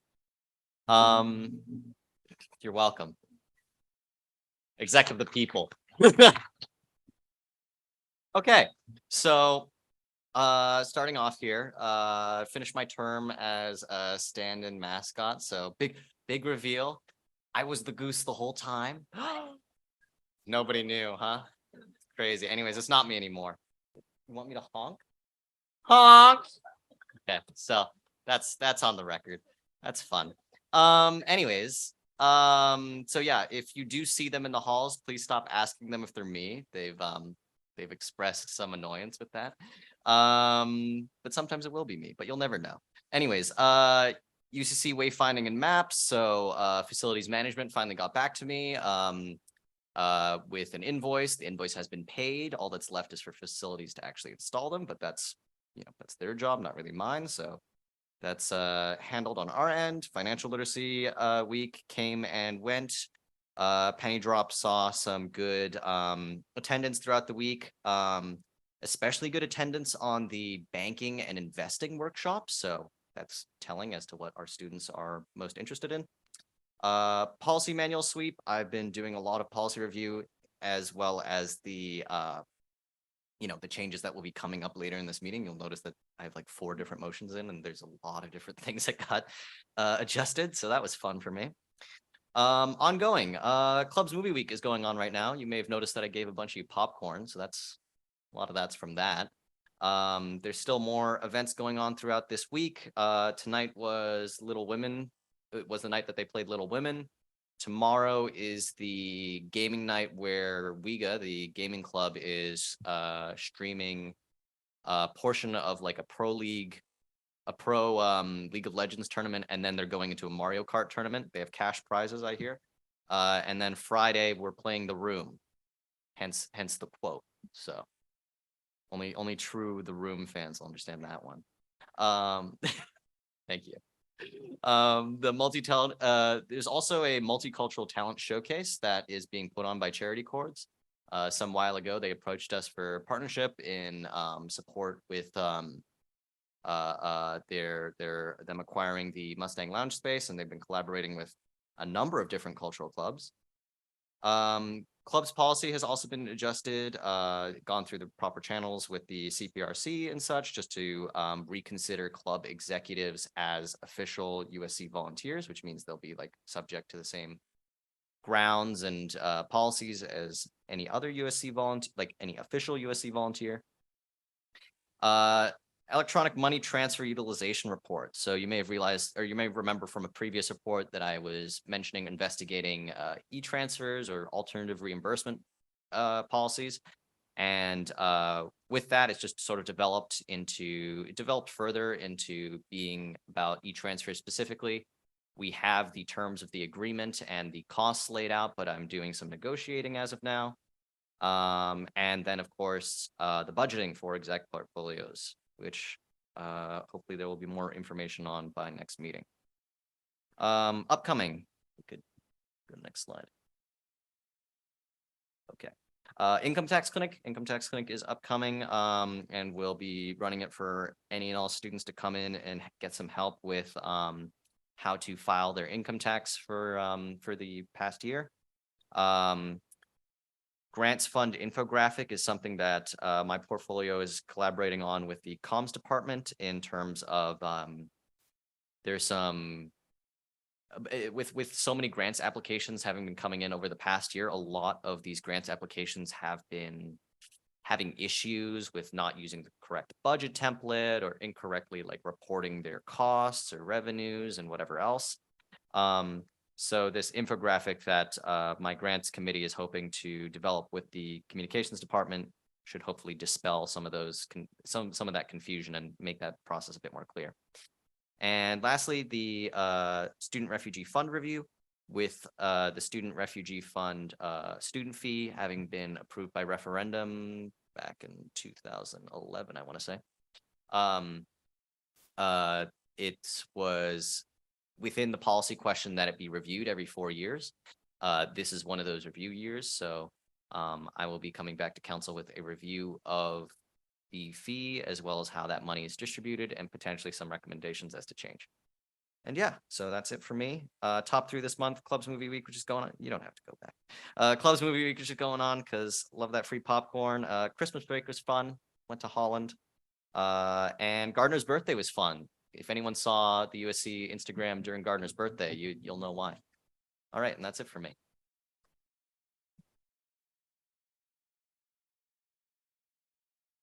Hi, everyone. I will wrap things up here. My top 3, first was the Correspondence Center. Thank you for coming. I had a really good time. I hope you did too. Thanks. In December, the full-time staff, ADPs, coordinators, interns, and execs hosted a shoebox project. So we packed 54 shoeboxes full of luxury and self-care and basic necessity items for women experiencing homelessness in London. So that was a really cool thing to do in the holiday season. And what happens next is an ongoing campaign that we're putting out, profiling stories from the executives about a time in their lives they thought they failed, but actually turned out to be something really great. And personally, I'm really excited about this one. It's been in the works for like a year and a half, but it's really cool, in a really cool way to share student leadership and leadership in general from kind of like a different lens, a more human lens. So please read and let us know what you think.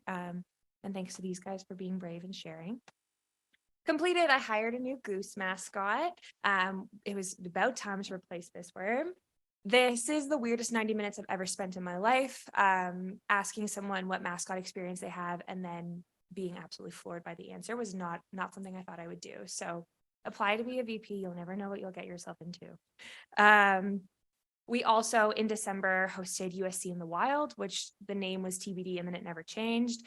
Basically, we just surprised students in random buildings across campus and gave them free stuff if they could tell us one thing they know about the USC. So that was a cool way to kind of expand our UCC usual territory. Correspondence dinner, you were all there. What happens next, I just said.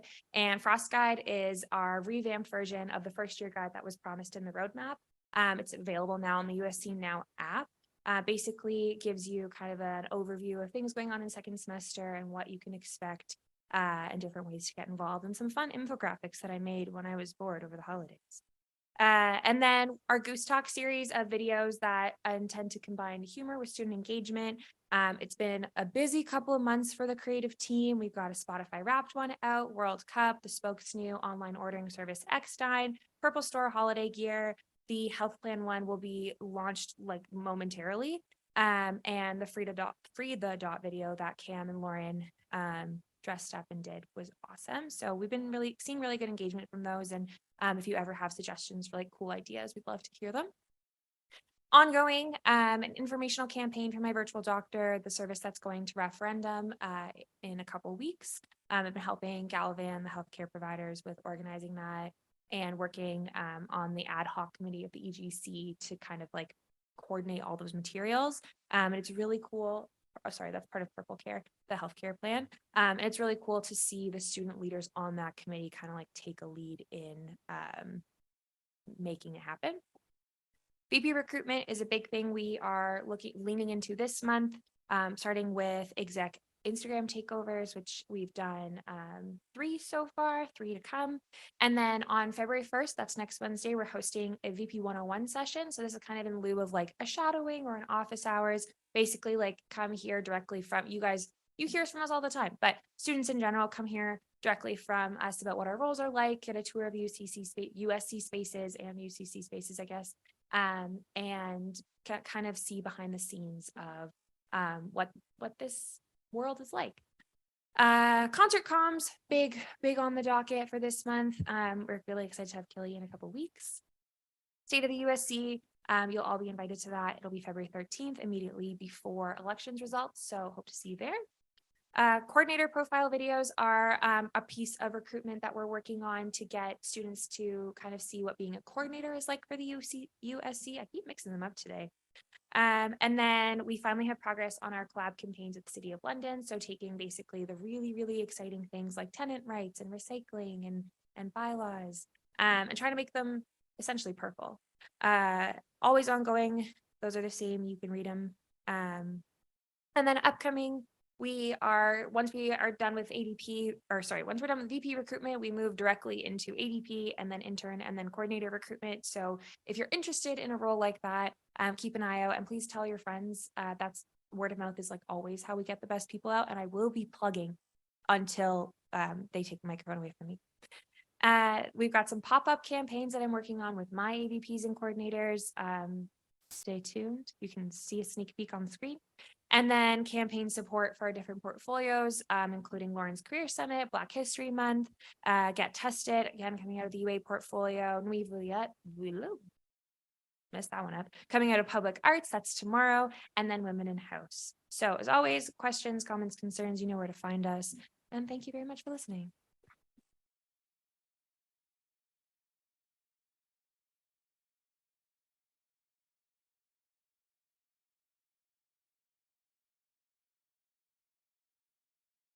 Okay, we are now moving on to motion 5, which is the motion regarding provincial budget submission recommendations.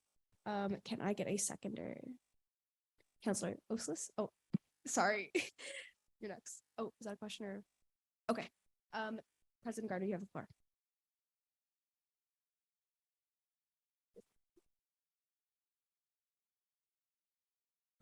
Hi, it's me again.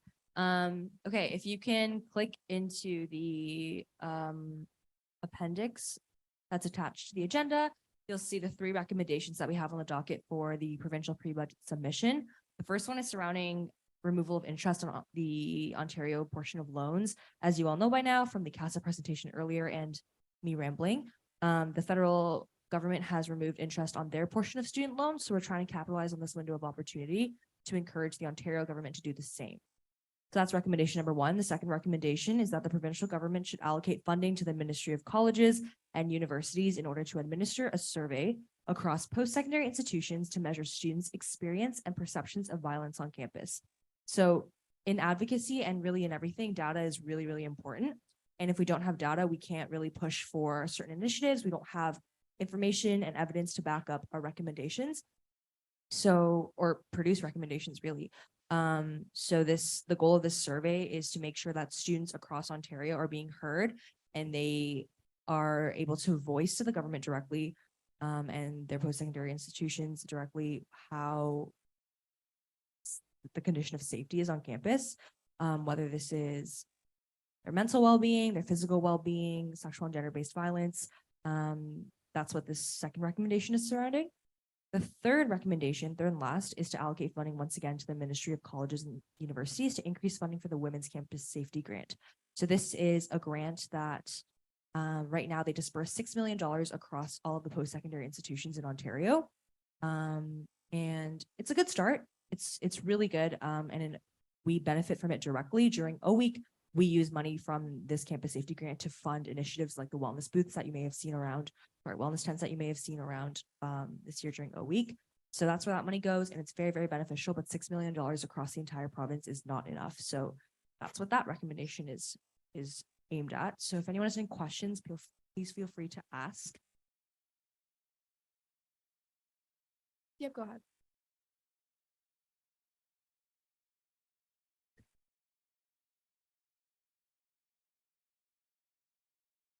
We're done voting for the day. Further questions? Okay, if there are no further questions, then we will move on to our next motion. Okay. We actually have a question about exec reports that we are going to take out of order because it was my mistake. Go ahead. Can you hear me? Okay, yeah. Lauren, I have this question for you. When you mentioned the 2S LGBTQI+ rec center, I was wondering if you finalized if it's going to be a space like that allows women specifically, like visibly religious women, because it's definitely like a call to action. There's like safe spaces for people who, want to, be more modest around the other gender / also, comfortable with being with women and people who don't conform to a certain gender. I was just wondering if there would be a space for them too.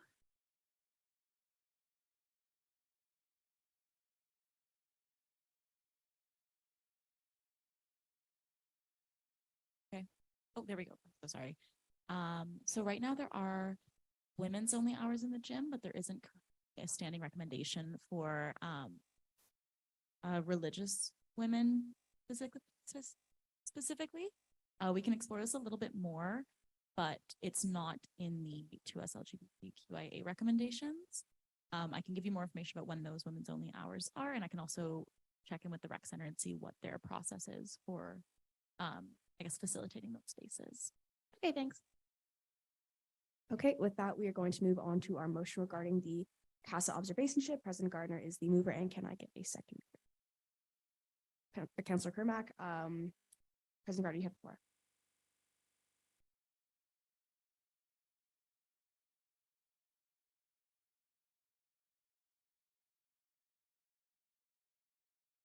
Hi, it's me again. I think it's the last time for today, but as you all saw from that hefty presentation, we were pretty serious about this CASA observership motion.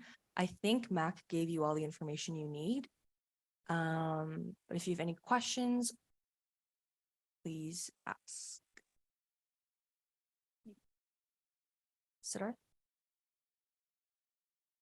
Thanks. I wanted to ask, like, if this has potentially any implications for existing external advocacy, like with USA or on a local level? Yeah, great question. So it won't impact our municipal or provincial advocacy. If you're curious about the federal level, I'm going to answer that anyway, even though you didn't directly ask. Our current coalition that we're part of is the Undergraduates of Canadian Research Intensive Universities. That is a organization that we're part of at no fee. So neither CASA nor UCRU have policies of exclusivity. So we can be an observer at CASA while remaining a member of UCRU at the same time. And then depending on how future councils and future executives feel, they can withdraw one, remain in both, whatever they feel is most appropriate. The short answer is no. Peter?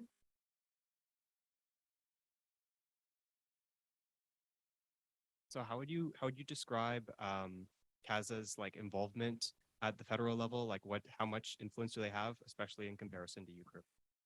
Great question. So this question is the answer to this question is kind of what spurred this motion and this movement in the first place.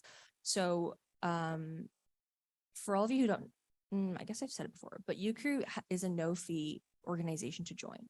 And that means that it's no stakes for us, but it also means that we don't have any full-time staff support and it's completely driven by the board. And that's like saying that the USC would be completely driven by the 6 of us with no full-time staff or any revenue generation. And that makes it very, very difficult to make robust policy recommendations that are genuinely backed up and consistently advocated for throughout the year, not just during one very, very one very, very short week that is very difficult to plan.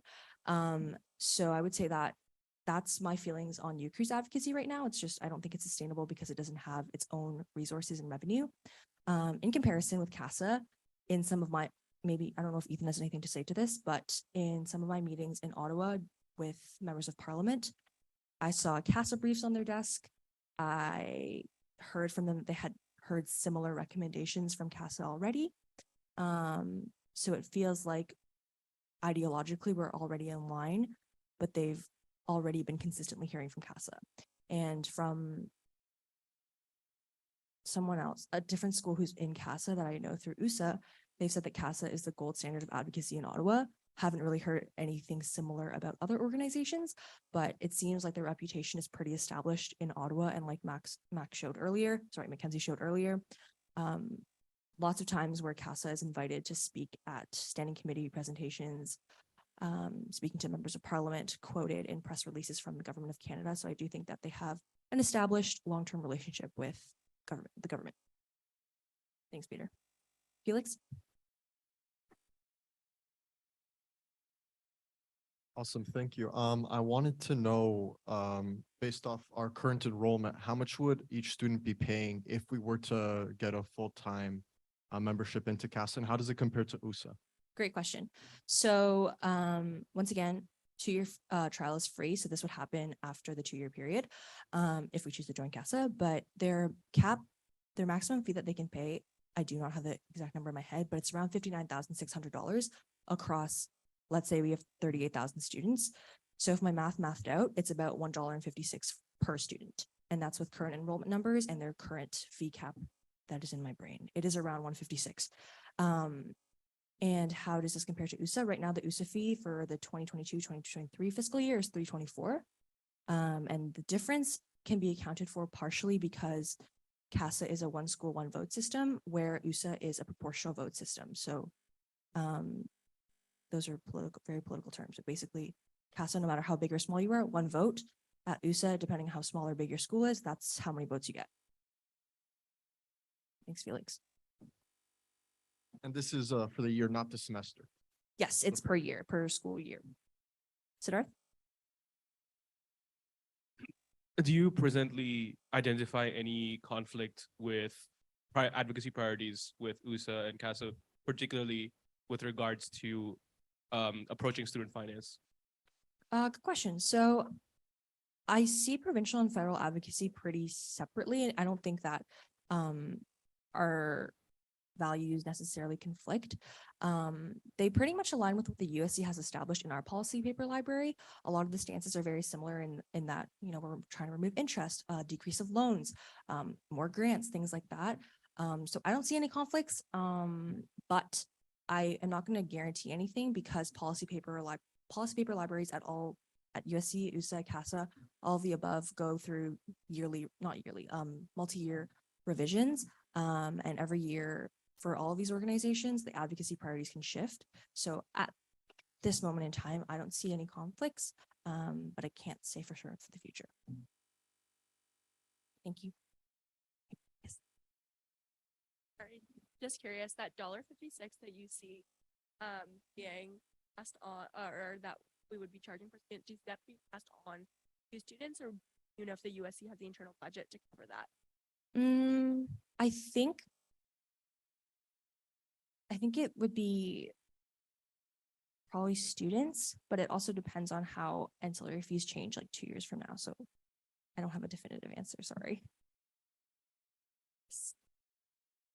So for us to pass that fee on to students as a extra fee, would that have to go through a referendum by the student body?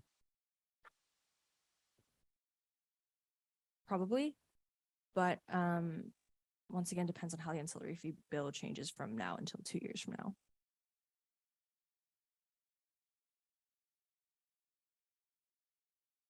Yes. Do you see any significant changes to the VPEA position, like being an observer now of CASA? Yeah, great question. So I do think, like, if I'm gonna be completely honest, it could be a point of concern for next year. For example, this year, you all approved that I was able to run for secretary treasurer at UCRU back in May. And that definitely put a little bit more work on my plate. So if next year's VPEA chooses to pursue another leadership position with UCRU, that means more on their plate. But as an observer at CASA, we won't be able to pursue positions of leadership. So I think so long as the VPA is clear about their priorities and understands that they may have to balance both being on UCRU and CASA, I think it's okay, especially if they don't pursue a position of leadership on UCRU. Granted, it is up to council and up to the next year's executive. I don't want to make that decision if they want to remain in both organizations at the same time. But Mac mentioned earlier, as a full member of CASA, so not even observer, you have to give them 120 days notice. For UCRU, it's a 0-day notice. So. And oh, yes. Can you explain the voting conflictions that Mac mentioned during her presentation, just in terms of what you would have to, or like what your position would have to give up in order to be I don't know if it's a voting member or a board member of CASA? Yeah, for sure. It's a little bit confusing because I don't think our organization nor any organizations we're currently a part of work like that. But essentially what happens is every full member school will they will send one representative for their board, just like USA steering committee or like our council, and how each faculty sends a certain amount of representatives. But if their board member chooses to run for an executive position on CASA, then they have to give up their seat on board, and they have to nominate another person from their home institution to run. So it doesn't mean we lose the vote. But for example, if I decided, I'm going to use myself and our exec for ease of explanation, but if I decide to run for chair of CASA and I was successful, I would have to give up my seat on board, and our council and our executive team would have to nominate another member of likely our executive to take up that seat on board. So the USC would not lose its vote, but we would have to send another representative and use probably more of our resources towards CASA. So this is different from how UCRU and USA work, where as board and exec on both of these organizations, I still keep my vote. Sorry, I know this is a lot. Any other questions? Okay, thank you.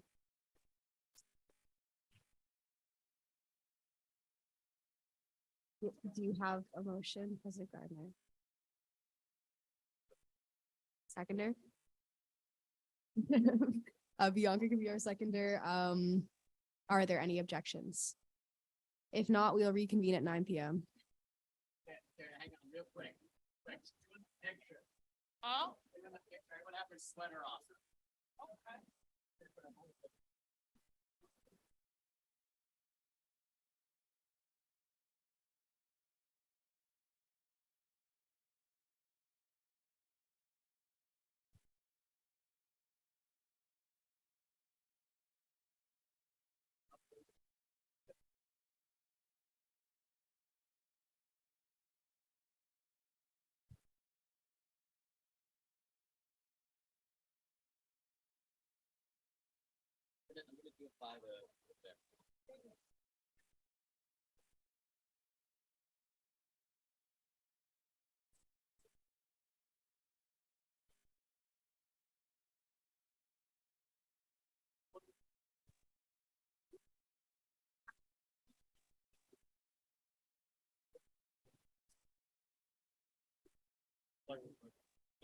Yeah. Oh. Like. Can I split it? Yeah. Oh, shit, I don't even know if I can stop it. It goes till 30. Yeah. Then I should. Yeah, so, give me, I guess that's all. Yeah. Yeah, that's fine. Yeah. Meeting's going on right now, but. Okay.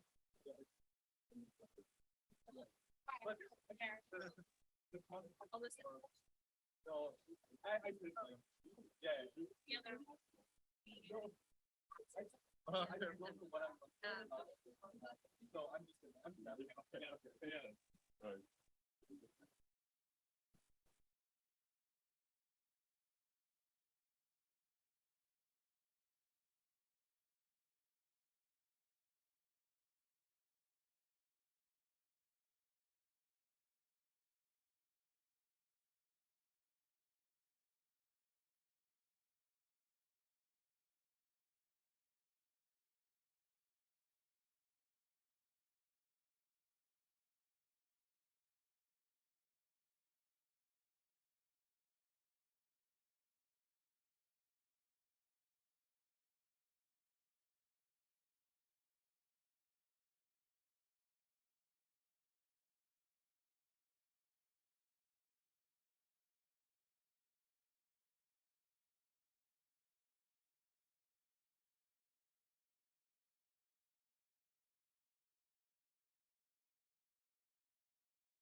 Like, please, nothing else tonight.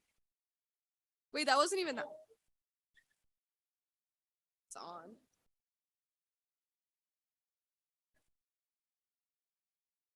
Okay.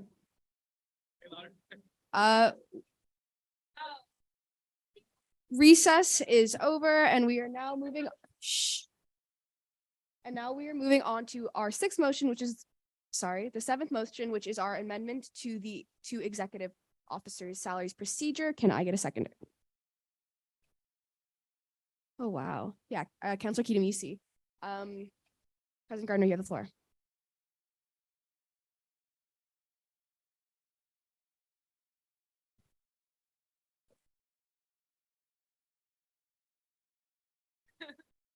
Testing, okay, there we go. Just for everyone on Zoom, because I know a lot of people had to stay behind for, because of the weather. Okay, so yeah, the executive officer salaries procedure. This was something that was on, my review calendar for the policy manual. You may notice that it was slated for back in November. However, we did push this one a little bit because of all the changes that were happening to the executive officer's position. So we just wanted to hold off for a little bit in case there was some development that would impact this. So yeah, I'm just bringing it to council now, and it's just being adjusted to reflect that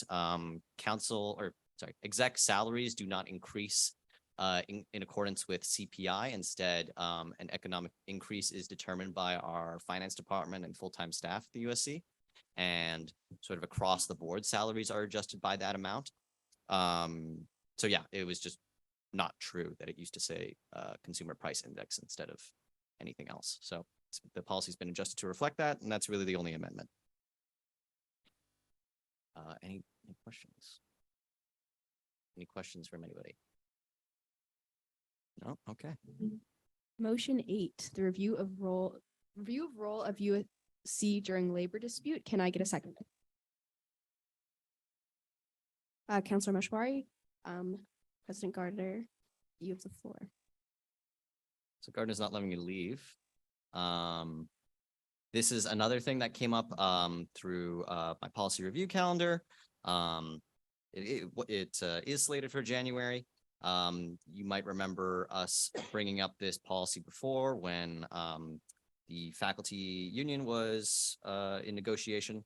But yeah, it's just up for review, and there are no real changes to make to the policy. As you might remember before, we felt pretty strongly that the policy was in the right place and still feel that way currently. So this is just a motion to reapprove it for another 3 years to kick it down the policy review calendar. Any questions?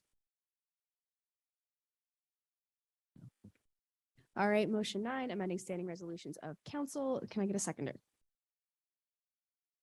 Councilor Kermack, or actually, Councilor Kermack's still like 3. Bianca is going to be your seconder. President Gardner, you have the floor. My name's Ethan Bisworm. I have to. No, I know. It's for the record. Okay, so this one is a bit more abstract. So to give this context, within our policy manual, we have a document known as the Standing Resolutions of Council. What a standing resolution is, in effect, is a sort of motion that anyone can make at council that just sort of is treated as a policy or a rule that we follow that exists in perpetuity, and then doesn't really have any sort of review or like way to double check if it's still working or if it's even still relevant.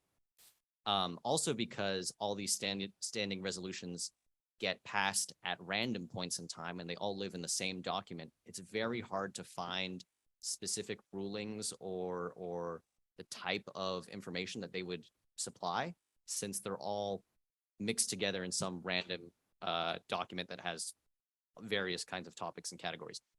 If you go and read the old standing resolutions document, you'll notice a lot of strange policies and like rules that past counselors have put into place. Some are very valid though, and so those have been extracted from the document and then put into their own policies. So You'll see those in the appendix as well, like the external relationships and strategies policies, standing orders of council, and Ontario Undergraduate Student Alliance policy and procedure. Those have all had additions added onto them that were pulled out of the standing resolutions of council. A few still remain as the Governance and Finance Standing Committee felt that they were still useful or relevant until a new home for them was found in the rest of our policy manual, or perhaps new policy needs to be made to hold them. But for the time being, those that are being extracted or removed from the standing resolutions of council have been moved to new, or sorry, not new, old and existing policies so that they can be regularly reviewed. Any questions there? Oh, okay. Wow, it's going faster than I thought. Alright. Motion 10, motion of adjustment of policy manual to reflect new executive officer responsibilities. Can I get a second? Councilor Cohen? President Gardner, you have the floor. All right, so I'm gonna do this motion in a different accent, so some of y'all wake up. Because there's not exactly a rule in our council policy that says I can't do an accent. Now, this accent is not reflective of any peoples or persons or groups. It is just an inflection to my voice. So this motion here about is basically with the new changes to the VP Governance and Finance and VP Student Support and Programming being changed to VP Vice President Student Services and Vice President Orientation and Programming. A number of changes have been made to the policy manual, and a number of these are mostly just clerical or name changes, but a number of motions within our policy manual have seen some more robust changes. I assume everyone here has read through or at least glanced over the proposed motion, sorry, not motions, but policy changes. I will note that the conference and retreat policy has seen some more extreme changes, what with excuse me for a moment, I need to remember the name. The annual research and learning retreat being an antiquated practice that the USC executive used to do. This used to be a trip down into the United States to visit different universities, as well as what sort of services they provide students. It's something we no longer do, especially since we wouldn't go down to the deep south for whatever reason of learning and such. So that whole section of that policy has been removed, and any sort of retreat that executive go on will be mandatorily reported to the rest of council and such. Otherwise, other policies have just had the VP Governance and Finance removed entirely and shifted entirely to the president, or perhaps just changed name to Student Services, as well as the Student Support and Programming to VP Orientation and Programming. Any questions there?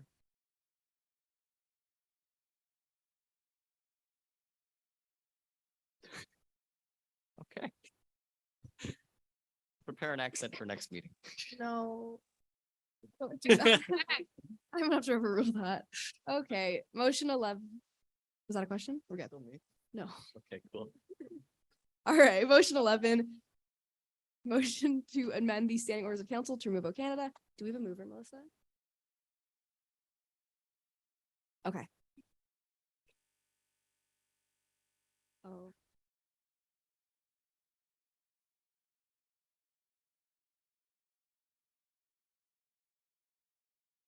Yes, so can we get a mover for this?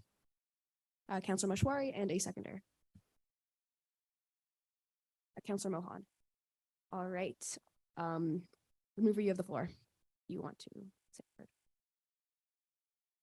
Okay. Are there any questions?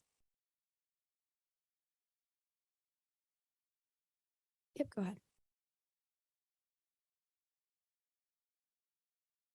I think it was mentioned when we first brought it up that there would be consultation with either ISA or ISS. I don't remember. Can any of the exec confirm if that ever happened? This one working? It's choppy.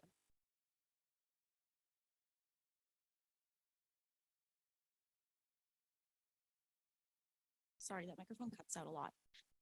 So President Gardner and I did conduct consultations with Indigenous community members, as well as students at large in the general consensus was that if there is an opportunity to remove O Canada from standing orders of council, similarly to the process that a lot of faculty councils have adopted, generally the consensus was that that would be something that they either supported or would consider to be appropriate. Further questions? Councillor Mashwari. I probably shouldn't be asking this as a mover, but procedurally, how like did this go through standing committee to come back here, or like how was the procedure for this? When it was tabled, we tabled it to January and it just automatically gets added. Okay.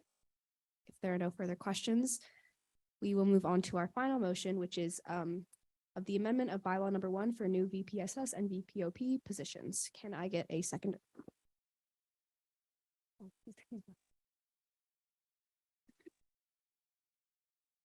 Seconders?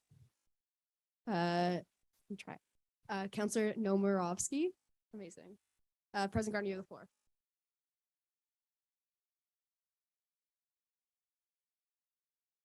I'm just gonna use my regular voice. It's a lot of pressure.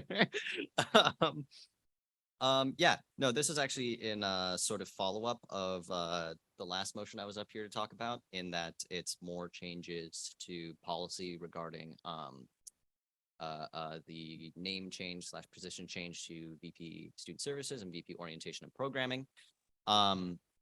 This one is only separate because it concerns bylaw 1, and bylaw 1 as a joint policy between the board of directors and council needs to go through a different standing committee than just the rest of the other things I brought up. So it needs to go through the ACOSOC standing committee just to make sure it has those extra pairs of eyes and that extra scrutiny.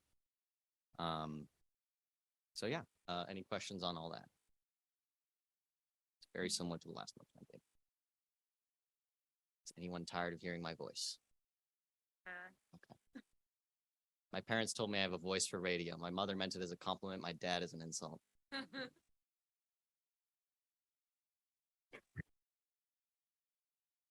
Hi, Mom.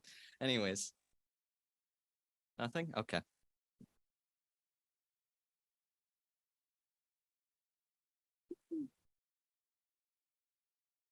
Last action item of the day, we have standing committee. We have standing committee reports. Whoever would like to come up first, please go ahead.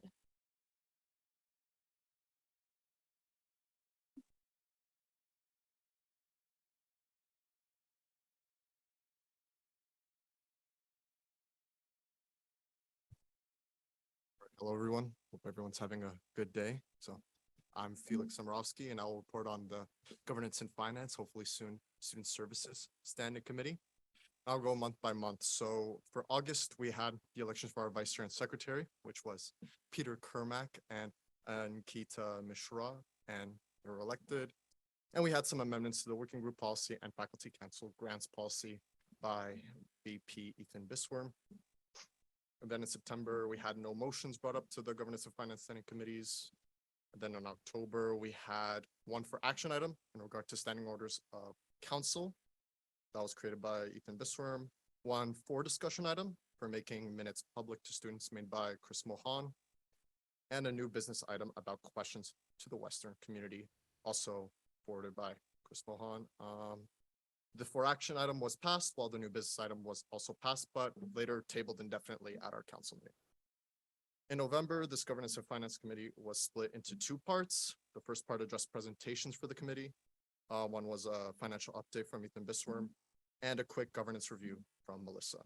The other half was chaired by the lovely Peter Kermack, where we had some clerical motions as well as a referendum on the My Virtual Care by Sophia Uslis. And in January, we had a couple of adjustments to policy, including some name changes and some review of policies that will be brought up today and next week. And I'd like to thank all the members of the committee for their attendance and participation in the standing committee. Special shout out to Chris Mohan for his support in the proceedings of the standing committee. Thank you.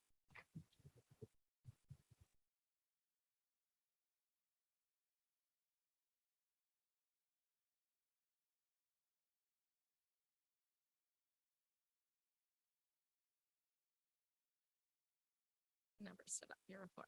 Can everyone hear me fine?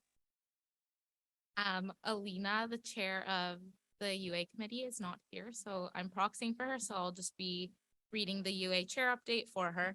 So from now on, I'm her, because she wrote this as if she was talking. All right. This year, we've discussed motions to bring to the council floor revised policy papers and worked with VP Lauren Jarman to discuss various matters pertaining to university affairs. In September, we approved the UA budget themes to be brought before council by Lauren and provided recommendations on policy papers for matters pertaining to racialized and religious students, mental health, anti-sexual and gender-based violence, and teaching, learning, and assessment. In October, Councillor Mashwari brought forth a motion to create a training review working group, and the committee provided feedback before it proceeded to council. We also discussed ways the USC can mitigate the effects of over-enrollment with Councillor Mohan. In November, the committee revised the UA financial aid recommendations paper, and at our most recent January meeting, we received an update on Lauren's committee memberships, and we discussed topics such as midterm scheduling, policy papers, a blue committee proposal, and GBSV priorities for this term. We look forward to seeing what the rest of the semester has in store for UA. Thank you.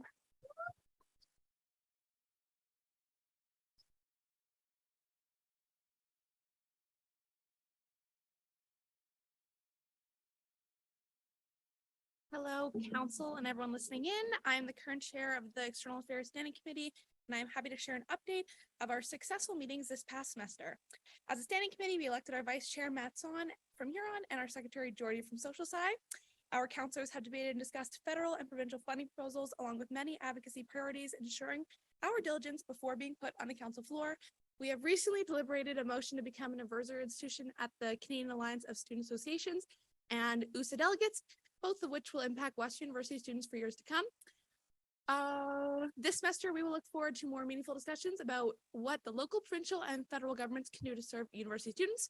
We are excited for the progress USA will have with their new ED Malika and for action surrounding anti-sexual and gender-based violence and increased financial aid. I'm incredibly grateful for the hard work that the counselors have put in during and before our standing committee meetings and their dedication to students through external advocacy. I also want to extend my gratitude to Jessica Look for her guidance and her passion that inspires us all. Thank you all and good night.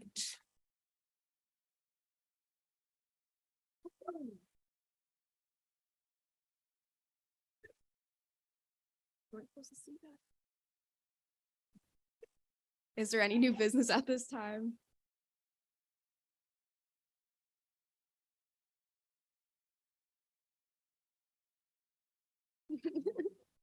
Okay. Okay, Councillor Kinomise has moved and Councillor Oslis has seconded. Are there any objections to adjourning? If there are none, get out of here. Get out of here. Are you done? So who's right, who's wrong? Okay. Go ahead.